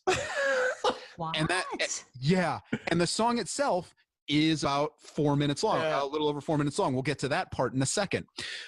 We all know this version, you know, that incredible A minor chord arpeggio that Hilton Valentine plays at the top. Oh, It's so dark, dude. it's so dark. good. It's dark and it's steamy, and it really, like, you know the mood they're trying to set. And then you've got that Vox Continental organ going in the back. It's so good. And then, I mean, you have Eric Burden's vocal up front, which we, you know, cannot underplay, where he's that soul and that almost just, it's a perfect song. So what I was talking about with the time, though, the actual running length of that song is 4 minutes and 29 seconds. When they recorded it, the A&R folks at their label said, no radio station is even going to look at a single that's 4 minutes and 29 seconds. So the song was 4 minutes and 29 seconds, but the label said it was 2 minutes and 58 seconds.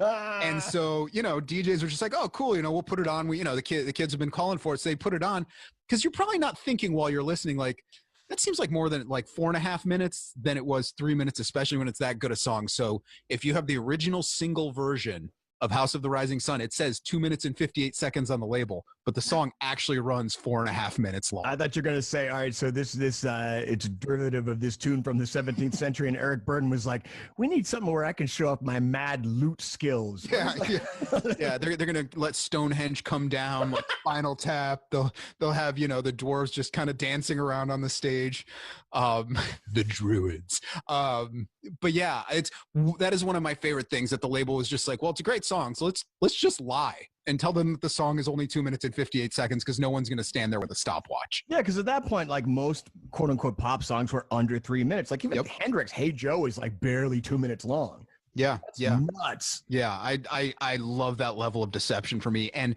also, this is the first kind of British invasion band, #1, that was completely unconnected to the Beatles. So, because, you know, this is 64. This is the height of the British invasion, and the Animals getting this to #1, that was a first. And the thing is, the melody that the Animals use is based on the Bob Dylan version of House of the Rising Sun. If you listen to the Dylan version, and John Steele famously said that. So he was in the car with Bob Dylan the first time Bob Dylan heard the Animals version.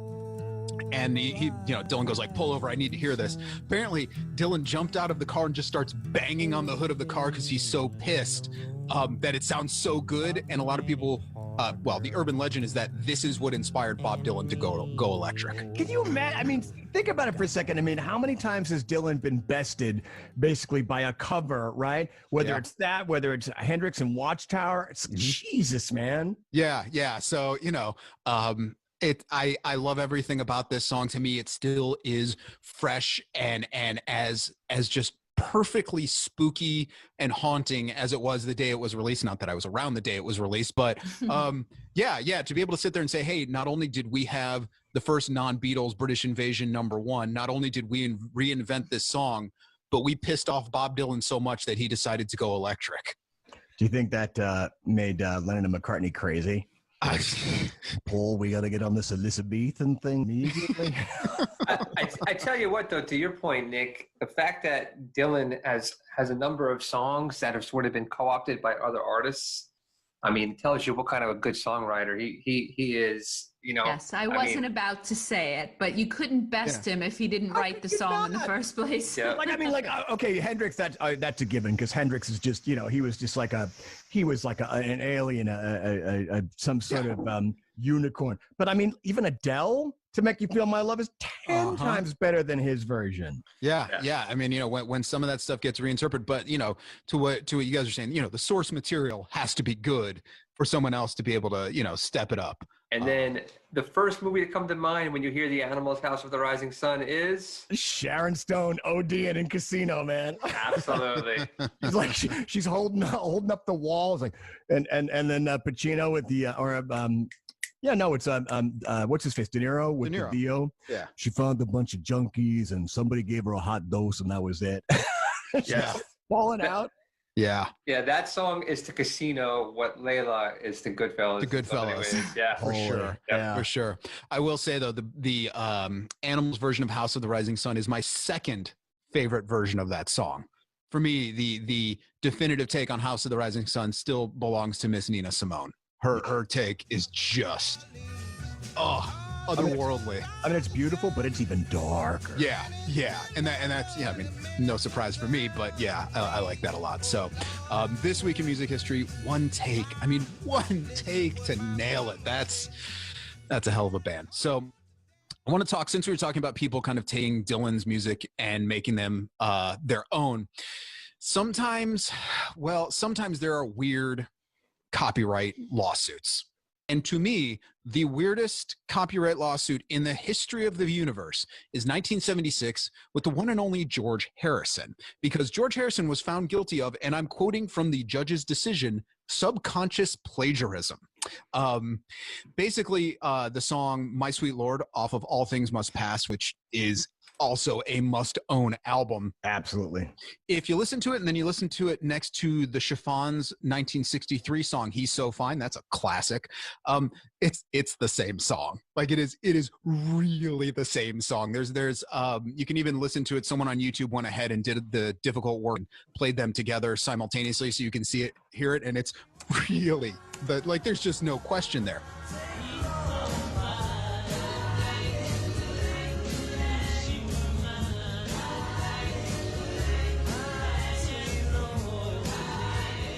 So it's not that subconscious. Well, so basically what they, what happened during the trial is George Harrison basically said, of course I know the song. Everybody knew that song. It was a chart topper in the UK in 63. But he said that, he wasn't really consciously aware of the similarity when he wrote it, and he didn't really realize it until after the song got a lot of airplay and people started talking about it. And he said it in court. He's like, I could not believe I didn't realize it. Here's the even crazier thing. The guy who produced that song is Phil Spector. I swear, I was just thinking that. I was like, holy smokes. You would think that Phil Spector, that's right in his wheelhouse. That's what made Phil Spector. How he didn't catch it is what's even more baffling to me. I mean, the thing is, okay, it's not like it was Huey Lewis, I Want a New Drug, Ray Parker Jr., Ghostbusters. Yeah. It was literally the same chord progression. It's the same song. It's the same song. It was funny because Harrison laughed at his own attorneys because they were bringing out they're basically trying to do the Vanilla Ice, theirs goes dun dun dun dun dun dun dun. And he was laughing at his lawyers because his lawyers were doing the best they could, but George Harrison was like, yeah, they're right. I did. There's no question there. But his lawyers decided to keep running it out there. In the end, George Harrison had to pay out the better part of $2 million. And this is what year then? What, 70 what? 1976. Oh, $2 million in 76. How many of these had there been? How many lawsuits had there been previous to that? Because obviously there's the Led Zeppelin stuff before that, which doesn't come up for years and years later. And then years and years later, you have Tom Petty saying that Sam Smith, it's okay, these things happen, basically saying it was a subconscious plagiarism when Sam Smith put Stay With Me out there, right? That it was Don't Back Down, the same melody right. in the chorus. So I guess what I'm saying is back then it was almost polite of the judge to say it was subconscious plagiarism when it was more than that. Well, it's also, I'm sure it was hard to say to George Harrison legend, hey, you stole this. I'm sure. Right. I think it was a little bit of no, there's no way that someone of this talent would just go ahead and steal. Well, two things. Matt just did the quick conversion. And so $2 million in that time today, in today's money would be $9.25 million, which is a lot of even for a Beatle. Right. Yeah, even for Beatle. But I mean, to your point, I mean, I remember thinking, well, shouts to Tom Petty because he's like, I know you didn't do it intentionally. Because remember, Sam Smith was what?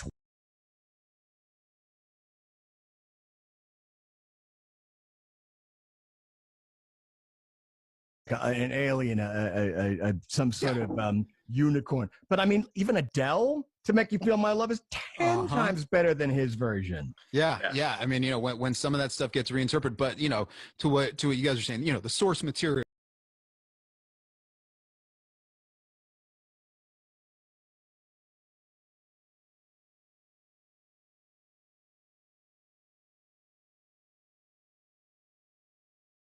Has to be good for someone else to be able to, step it up. And then the first to what you guys are saying, the source material has to be good for someone else to be able to, step it up. And then the first movie to come to mind when you hear The Animals House of the Rising Sun is Sharon Stone ODing in Casino, man. Absolutely.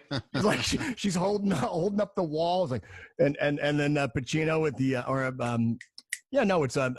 what's his face, De Niro with the Dio. Yeah. She found a bunch of junkies and somebody gave her a hot dose and that was it. Yeah. Falling out. Yeah. Yeah, that song is to Casino what Layla is to Goodfellas. The Goodfellas. Yeah, for sure. Yeah, for sure. I will say though, the Animals version of House of the Rising Sun is my second favorite version of that song. For me, the definitive take on House of the Rising Sun still belongs to Miss Nina Simone. Her take is just otherworldly. I mean, it's beautiful, but it's even darker. Yeah, and that's no surprise for me, but yeah, I like that a lot. So, this week in music history, one take to nail it. That's a hell of a band. So, I want to talk, since we were talking about people kind of taking Dylan's music and making them their own. Sometimes there are weird copyright lawsuits. And to me, the weirdest copyright lawsuit in the history of the universe is 1976 with the one and only George Harrison, because George Harrison was found guilty of, and I'm quoting from the judge's decision, subconscious plagiarism.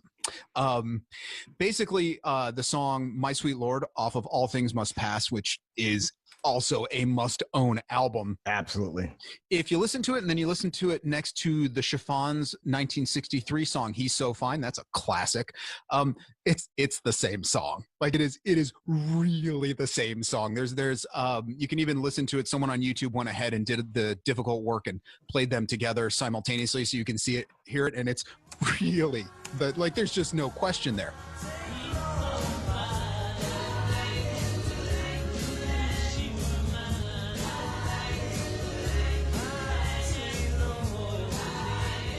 So it's not that subconscious. Well, so basically what they, what happened during the trial is George Harrison basically said, of course I know the song. Everybody knew that song. It was a chart topper in the UK in '63.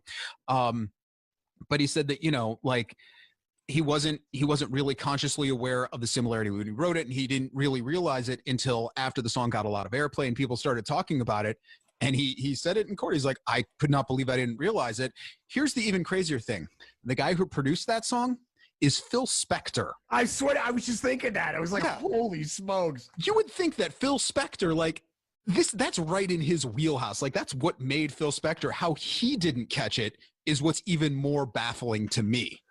I mean, the thing is, okay, it's not like it was Huey Lewis, I Want a New Drug, Ray Parker Jr., Ghostbusters. Yeah. It was literally same chord progression. It's the same song. It's the same song. It was funny because Harrison laughed at his own attorneys because they were bringing out they're basically trying to do the Vanilla Ice, theirs goes dun dun dun dun dun dun dun. And he was laughing at his lawyers because his lawyers were doing the best they could, but George Harrison was like, yeah, they're right. I did. There's no question there.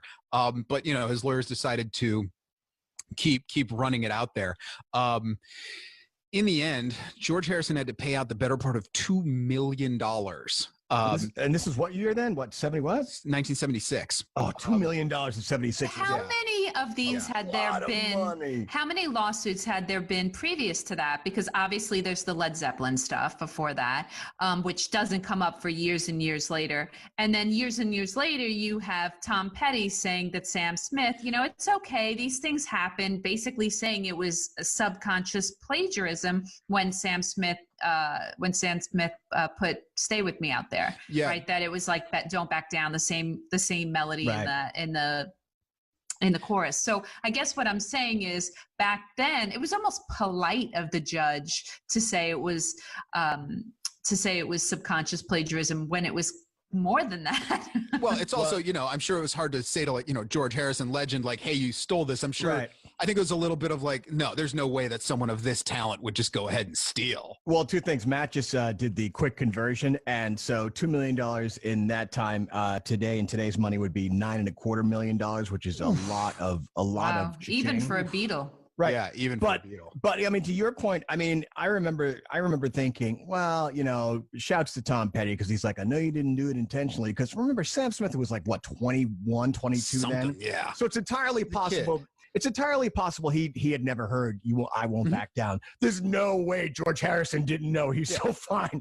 You know? Yeah, for sure. And you know, the crazy thing is, so the people that actually filed the lawsuit against George Harrison, the owners of the rights to this song were a company called Bright Tunes, and they had really nothing else in their catalog. Harrison actually tried, and his lawyers tried to settle with them out of court. They even offered to buy the entire Bright Tunes catalog. But they basically, the publishers dug in and they said, no, we want him to give up the copyright. So it went on for about 4 years, during which Bright Tunes, the company suing them, went into receivership because they couldn't even keep the doors open. And they ended up, winning obviously and getting some money, but there was really no company, to do it. So what the judge wrote was, I conclude, quote, in seeking musical materials to clothe his thought, there came to the surface of his mind a particular combination that pleased him as being one he felt would be appealing to the prospective listener. And which he's completely right, but you also have to wonder, George Harrison probably played this to a lot of friends before he went into the studio and recorded it. Maybe his friends just didn't want to tell, again, kind of like the judge didn't want to tell a Beatle, like, you don't tell a Beatle, like, you're totally ripping that song off, buddy. Don't have enough people around you to say no. The only thing worse would have been like if the Hare Krishnas went after him too. Like, listen, we need a new ashram, and I mean, but seriously, I mean, honestly, jokes aside, you raised a good point. Who's going to tell one of the Beatles? Listen, dude, I think I've heard that before. Yeah, I mean, I remember the Beatles also, in the Hamburg days and all that, they were just basically just doing Little Richard covers. So it's like, it's fine. Yeah. So it's and I do think this is one of the earliest big time. I mean, a Beatle going to trial for copyright. And I mean, look, the song is still incredible. And, when I'm listening to one of them, I don't hear the other. But subconscious plagiarism. I wish I knew that term in high school. But think about it. I mean, because when we were growing up, like now, honestly, $1 million is like, okay, that's cool. I'd take it if somebody gave it to me, but it's not the biggest deal. In the 70s, the idea of $1 million, like literally you thought your life and the lives of your children's unborn children was set. $2 million, even for a Beatle, like you said, Lori, in 76, that's a nice chunk of change. Yeah, and again, this is 1976, so obviously, the Beatles, they're really just, not that they're not still selling tons of records, but they're just getting, royalties off of the catalog, and I'm sure merch and stuff. But yeah, $2 million was no joke. We should totally change the focus of this segment to This Week in Revisionist History. 1989, Milli Vanilli releases Girl You Know It's True, the most significant record of the pop age. 1970s, the Beatles break up, and for the past 50 years, people have written books about how little the world cared. Now, as long as I can remember that for next year on April Fool's, completely what we're going to do. It will be This Week in but I just won't say it's revisionist history. All right, Nick Carter, Lori Majewski on feedback. We are being entertained and really totally edumacated by Joel Freemark. The miseducation of Nick and Lori will continue. I was just going to say that. We'll continue right after this on feedback. This is Feedback with Nick and Lori.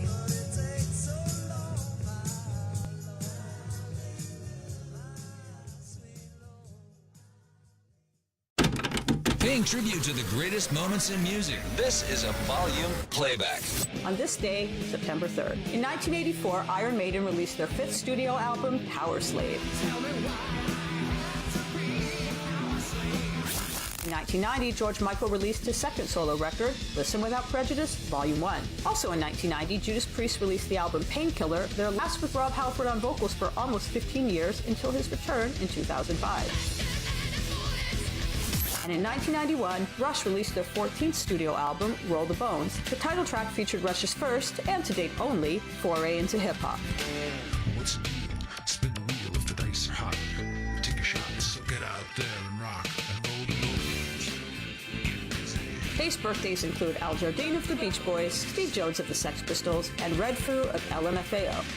This is a volume playback. We remember so you never forget. I'm Zappa here, and on the next episode of Rock Tales, the boys and I pull up a virtual bar stool with the hilarious and always classy Rob Schneider to discuss his new stand-up special, Asian Mama, Mexican Kids. Plus, we're gonna get into some cool jazz talk, baby. Oh, yeah. Good song, good song. So join us today at 9 p.m. East, 6 p.m. West, right here on Volume 106 for a brand new episode of Rock Tales with our special guest, Rob Schneider. And don't forget to rock out with your cocktails out. Not all opinions are created equal. Classic Matt Stafford. 11 years in the NFL, he does not have a signature win. LeBron would get 27, 7, and 7, and people would be like, Perfectly opinionated. Actually, Deshaun Watson was Mahomes before Mahomes. You forget about this. But people just hate greatness. That's what it is. Oh, get ready. You're not going to like it. The Herd with Colin Cowherd. Weekdays at noon Eastern on FS1. What does COVID-19 have to do with losing your home? A lot. Here's Bill O'Reilly. The FBI reported that since COVID struck, cybercrime up 75%, putting all of us at a higher risk of losing our homes. Cyber thieves are targeting us. Home title theft is when cyber thieves secure your home's online title and forge your name, making it look like you sold your home. Then they take out a loan using your home's equity. It happened to a friend of mine. So now I only trust Home Title Lock to guard my home's title. Your home is your most valuable asset, so for just pennies a day, put a virtual barrier around your home's title. The instant they detect any tampering, they mobilize to shut it down. So please go to HometitleLock.com and register your address to see if you are already a victim. Then use code RADIO for 30 free days of protection. Great deal. That's code RADIO at HometitleLock.com. Key.com/tech trends is a great resource for not only those interested in technology and cybersecurity, but also for companies who are ready to go public. At key.com/tech trends, you'll find videos and testimonials from CFOs, business leaders, and owners. And you can gain valuable insight on real-life topics, including timing, metrics, and connecting with the right banking team. For more information, go to key.com/tech trends today. Burlington has unbelievable deals on amazing brands and styles at up to 60% off other retailers' prices. Whether it's back to school, work, or just back, you'll love Burlington. Hi, I'm Alison Moye, and you're listening to Volume, Sirius XM 106. It's like I do adverts, isn't it? Yeah. Taking you inside the world of music. This is Feedback with Nick Carter and Lori Majewski.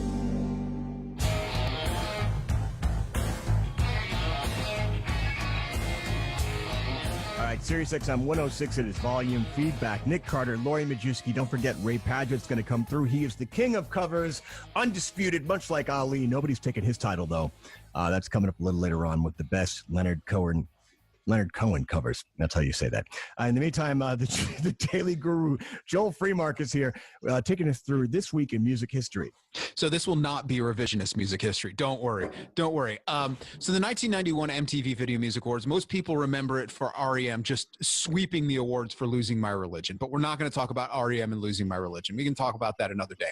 What I actually want to talk about is the most disastrous Video Music Award performance ever. And here's the thing.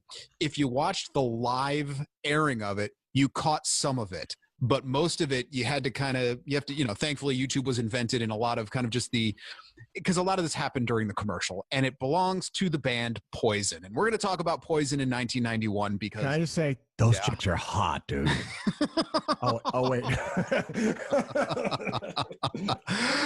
Poison in 1991 had just released Flesh and Blood, the record that, of course, the big single was Unskinny Bop. And God, I hate this. It's such a wild thing to think that, like, Unskinny Bop was existing as a hit the same time, like, Jesus Jones Right Here, Right Now was big, because, like, my brain just puts them in such different musical eras. Yeah, absolutely. I can't even imagine it. they're like, both they were in 1991. Yeah, and well, so remember, is Jesus Jones came along in the 80s, though. Remember that first album, Liquidizer, was a motherfucker. It came out in the 80s, but like that's when they became, Yeah, it's just strange, like to think maybe then like CNC Music Factory were also big in '91. It's hard to get Unskinny Bop into context because it's kind of It feels so 88. yeah, it's the last big hair metal hit would be Unskinny Bop. Because I'm not going to make another Mr. Big reference, but anyway, so they're on stage, and this is also as Poison begins to fall apart for the first time. Arsenio Hall was hosting that year. We all remember his awesome jacket he had. That was a great jacket. And the first person I ever saw who held a microphone, like held it from the base. Wait, was that basically like the equivalent of like a Cosby sweater, but it was leather and it was a jacket? If you just yes, very much so. So they come out because Poison was going to be the band coming out of the commercial break. Arsenio's going to say, ladies and gentlemen, Poison. Nobody told the band. So Poison goes out and they start playing Unskinny Bop. And, the crowd's into it because they're like, cool, but so during Unskinny Bop, CeCe DeVille's guitar comes unplugged. And so that's awesome. So they get it plugged back in. And so Arsenio kind of reintroduces Poison, even though they've already played, and the band is a little bit confused because they're like, wait a second, we just did our thing. And so here's where it gets really bad because Bret Michaels, being the front man that he is, he says, are y'all ready to talk dirty to me? They're supposed to play Unskinny Bop. CeCe gets confused and is like, well, I guess we already played Unskinny Bop, so I guess we're going to play Talk Dirty to Me now. Their hit that by that point is like what, 5 years old Yeah, now? I mean, I think Talk Dirty to Me is 1987. Oh my God. And, and it's not the hit, and they're on MTV, so they're trying to push the hit. And so, the drums come in, and CeCe breaks into Talk Dirty to Me. Which is a really distinctive riff. Like the open riff on Talk Dirty to Me is so good. And so the band is like, okay, this is live. I guess we're doing Talk Dirty to Me now. And about 2 minutes into Talk Dirty to Me, CeCe's guitar comes unplugged again for like a good 10 seconds. And the performance it's a little bit awkward at times. And it's just, it kind of falls apart. What I do give credit is at the very end of it, Bret Michaels just, when the band is walking off stage, he said, hey, it wasn't perfect, but I guess that's rock and roll. And I respect the fact that he was like, that he knew like that didn't go like it was supposed to, but then didn't they then turn around and fire CeCe soon right after? There's rumors that there were a fist fight backstage, and CeCe's out of the band within a few weeks, and so that's 91. CeCe DeVille rejoins Poison, I think in 96. Yep. And again, Poison in 96. He gained like 200 pounds and then he like went to a fat farm or something and he lost it. But I mean, I mean, Joel, every year Lori and I at some point bitch about, man, remember when the VMAs were live? It's so bullshit that they're like taped now. Now you get it. Because things could happen. Crazy, like, Brad Wilk from Rage climbing to watch. Yeah, right. Because you really did not know what was going to happen. And certainly Poison's amazing just disaster is one of my favorite moments in video music horror. Now, see, it's funny. I hadn't thought about it. Now I remember there was like a train wreck aboard the Titanic being broadsided by a flaming Edsel. And I admit freely, I mean, that was part of my problem as an alternative rock guy. I was like, I love Poison, but I freaking hate Unskinny Bop. It's like the worst song ever.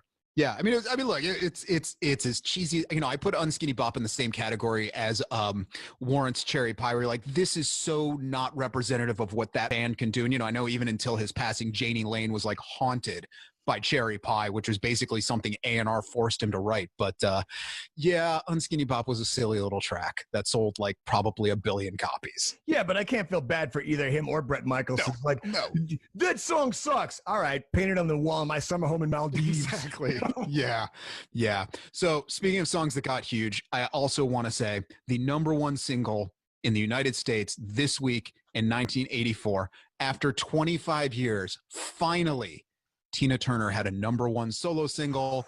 with What's Love Got to Do with It, and the song almost doesn't make it to. Now this has become like Tina's definitive song, and it almost wasn't hers. It was originally written for Cliff Richard of all people. He rejects it. Then it was given to Donna Summer, which makes sense. Like I can hear Donna Summer doing that, but she just kind of sat on it for a few years and never recorded it. And it was given to Tina, and I mean, we know what happened there.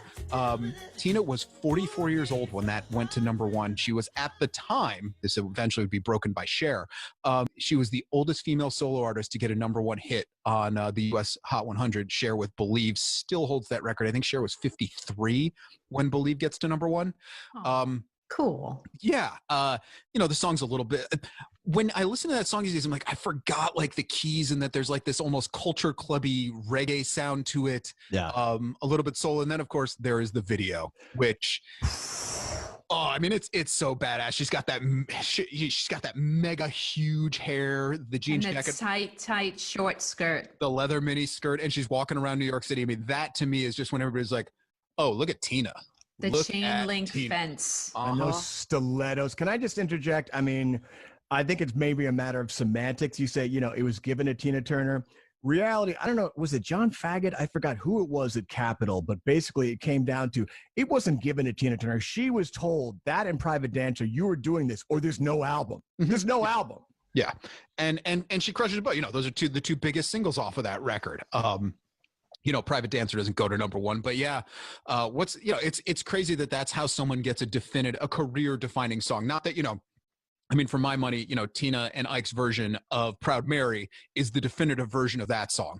But if someone says Tina Turner, the thing that comes instantly to mind is What's Love Got to Do with It, either the song or just that video. It's certainly dated if you watch it now, but it is so 80s. By the way, that was not a slur. That was the gentleman's name. I don't remember what his title was now, but I mean, he was a big wig at Capitol. But yeah, she was told, because she didn't like it. She was told, look, you record this song or there is no album. And remember, at that time, she didn't have options. No options. No, she'd been solo for a number of years. But she did insist for a while, I am not doing it. So she did see it as, I don't want to do it. It was like when push came to shove. Like I do believe it took a while to convince her. I'm sure, I mean, because look, Tina was on kind of hard they said times there's there. no album if you don't do it, so she had to do it. and as much as we see Tina as an outright icon, just you cannot even put anything into that other than she is an icon. In the early 80s, I'm not saying nobody wanted anything to do with Tina Turner, but kind of nobody really wanted much to do with Tina Turner. Oh, dude, there's that scene in What's Love Got to Do with It. Because she goes to the UK, and because we had Heaven 17 on the show, and they do, she does a cover of Al Green, Let's Stay Together, with Glenn Gregory, and it sounds basically like Heaven 17 and Tina singing, and so it does well in the UK, and she does a showcase, I think it's San Francisco for Capitol Records, and even in the movie, and Kurt Loder detailed this in the book, Tina, the guy, like the MC is like, now let's give it up for one of the old time stars, and she's like, old time? I mean, they just written her off already. Well, yeah, I mean, and which in that moment is kind of understandable because I mean, she had really, it was Ike and Tina Turner, and although we've seen so many artists who break up and go solo and have amazing careers, there's a lot more where that doesn't happen. So What's Love Got to Do with It across the board? I mean, this is what makes Tina's career and makes her, so relevant today. And I still dig the song. Like I said, it's definitely dated, but I still think it's worth a spin. Of all the songs on that album, that's still my favorite. Like Private Dancer, like especially when I found out that was written by Mark Knopfler, I was like, really? Yeah, right? I didn't get it. Yeah. I didn't get it. And how old was Tina when that came out? 44. 44. Yeah. And listen, keep in mind, 44 now versus 44 then is different, exactly. Well, and MTV is everything then. Right. So a 44-year-old woman strutting her stuff on MTV. Yeah, right. And we were just coming out of the period where, we didn't have black artists on MTV. So she kind of went up against everything and still came out like totally on top. Well, that was also an issue for her because much like Whitney Houston, she wasn't seen as quote unquote black because they didn't work that as a quote unquote black record. They worked it as a rock record and then like a pop record. So, I mean, the perception was most of the people buying that record were, white suburban people. And so, yeah, to your point, Laura, yeah, I mean, the headwinds against her, being a black artist, being 44, being a woman. It's a miracle. Being a has-been. Right, exactly. Yes, definitely a has-been. So, awesome song. One final note I want to make sure we get in this week. So one of the funniest things that I know about in music history happened this week back in 1965, and it involves The Who. And this is The Who in 1965. So you have to remember, this is not like, biggest rock band on earth. We wrote Tommy, The Who. This is 1965, The Who. So they were at the Battersea Dog Home, which is... I love the Battersea Dogs Home. Right? There. Yeah. Right? Okay. Wonderful. So they were there to get a guard dog because they were up and coming, and they had some equipment and they wanted to get a guard dog. While they were inside the dog home looking for a dog, their van was stolen with $5,000 worth of equipment in it. So they got it back, but I've always loved the irony of, we need a guard dog, and in that moment all of their stuff gets stolen. So it's irony. Just, she is a cruel mistress. Yeah, exactly. So I felt like I wanted to make sure people know that, because it's one of my favorite lost little nuggets from music history. Joel Freemark, you are anything but a typical male, but you are our private dancer. See that, Lori? Only for you guys. Only for you guys. But we don't need another hero. And I only do that while we're on Zoom. When we're back in the studio, sorry, can't do that for everybody else. That's my favorite Tina Turner moment too. But he's just a raggedy man. Beyond Thunderdome. All right, Joel Freemark at the Ear Fuel Podcast. Thank you as always. Like 10 shades of awesome this week in music history. Taking a break. We'll be right back on Feedback. Go nowhere.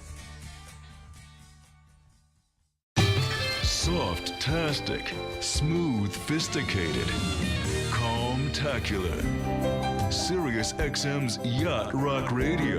The Doobie Brothers. Ambrosia. Toto and more from the golden age of soft rock. Yacht Rock Radio, sailing the seas of smooth on Sirius XM Channel 70, and listen with Amazon Alexa, Google Assistant, or however you stream in the house. Start your legend today with RBI Baseball 20. It's fast-paced baseball action on your favorite video game system. Manage your favorite club in franchise mode, challenge a friend in multiplayer, or just let it rip in the Home Run Derby. All new features make the game better than ever. RBI Baseball 20. Legends start here. Out now on all major gaming platforms and mobile devices. Get your copy today wherever games are sold. Rated E. Copyright MLB. Officially licensed product of MLB Players, Inc. Hi, I'm Mike, Dish Network Service Technician. People call me the good news guy. I install TV's most powerful DVR, aka the Hopper. It holds 2,000 hours. You want that whole season? Record it. Oh, that one too? Why not? This DVR holds a ridiculous amount of TV. That is some seriously good news. Whatever your passion, record up to 2,000 hours with Dish. Tuned in to you. Recording hours vary. 2,000 hours based on SD programming. To learn more, dial 1-844-CALL-DISH. Have you been to a Burlington lately? They have incredible deals on amazing brands and styles at up to 60% off other retailers' prices. No coupons or sales, just fabulous values every single day. It's a treasure hunt with new bargains arriving all the time and savings that'll surprise you. At Burlington, you get more for less. Whether it's back to school, work, or just back. Now more than ever, you'll love the deals. You'll love Burlington. Indeed knows a lot of small businesses took a hit recently and are busy trying to figure out plans for the future. So if you're hiring, it means finding the right people is more critical than ever before. Indeed will help you find the quality candidates you need while only paying for what you need. Claim your $75 credit to get more quality candidates fast when you post your first job at Indeed.com/high-impact. That's Indeed.com/high-impact. Terms and conditions apply. You want stories? I got stories. I have come to this really peaceful place, and this piece of me is growing. There's something that I don't know that is being birthed, and it's exciting for me to see this piece of me grow and change, and I'm having fun. Like music became a job for a while, and I'm finally having fun with music again, and I'm in a really, really good place. Hey everyone, I'm Leanne Rimes, and you're checking out Volume, your liner notes to the world of music. your source for breaking news from the world of music. This is a Volume News Brief on Sirius XM 106. Country star Kelsey Ballerini will serve up a stripped-down, re-recorded version of her recent album, Kelsey. This new version, titled Ballerini, will, according to Rolling Stone, remove the polish and production of the original to center the focus on the songwriter's lyrics and voice. It's due out on the 11th. The Struts will release their next album on October 16th, titled Strange Days. Title track is out now and features a guest spot from Britpop superstar Robbie Williams. And reggae pioneer Toots Hibbert is, quote, fighting for his life. As reports had stated Wednesday, he was placed in a medically induced coma in his native Jamaica. Though Variety says he is now in stable but serious condition after showing signs of COVID-19. Alongside his band Toots and the Maytals, Hibbert had just released a new album, Got to Be Tough, last Friday. This is Volume, Sirius XM 106. Feedback with Nick Carter and Lori Majewski, the destination for the musically ADD. Well, if your mission statement was to assemble a personal land of misfit toys, I guess you guys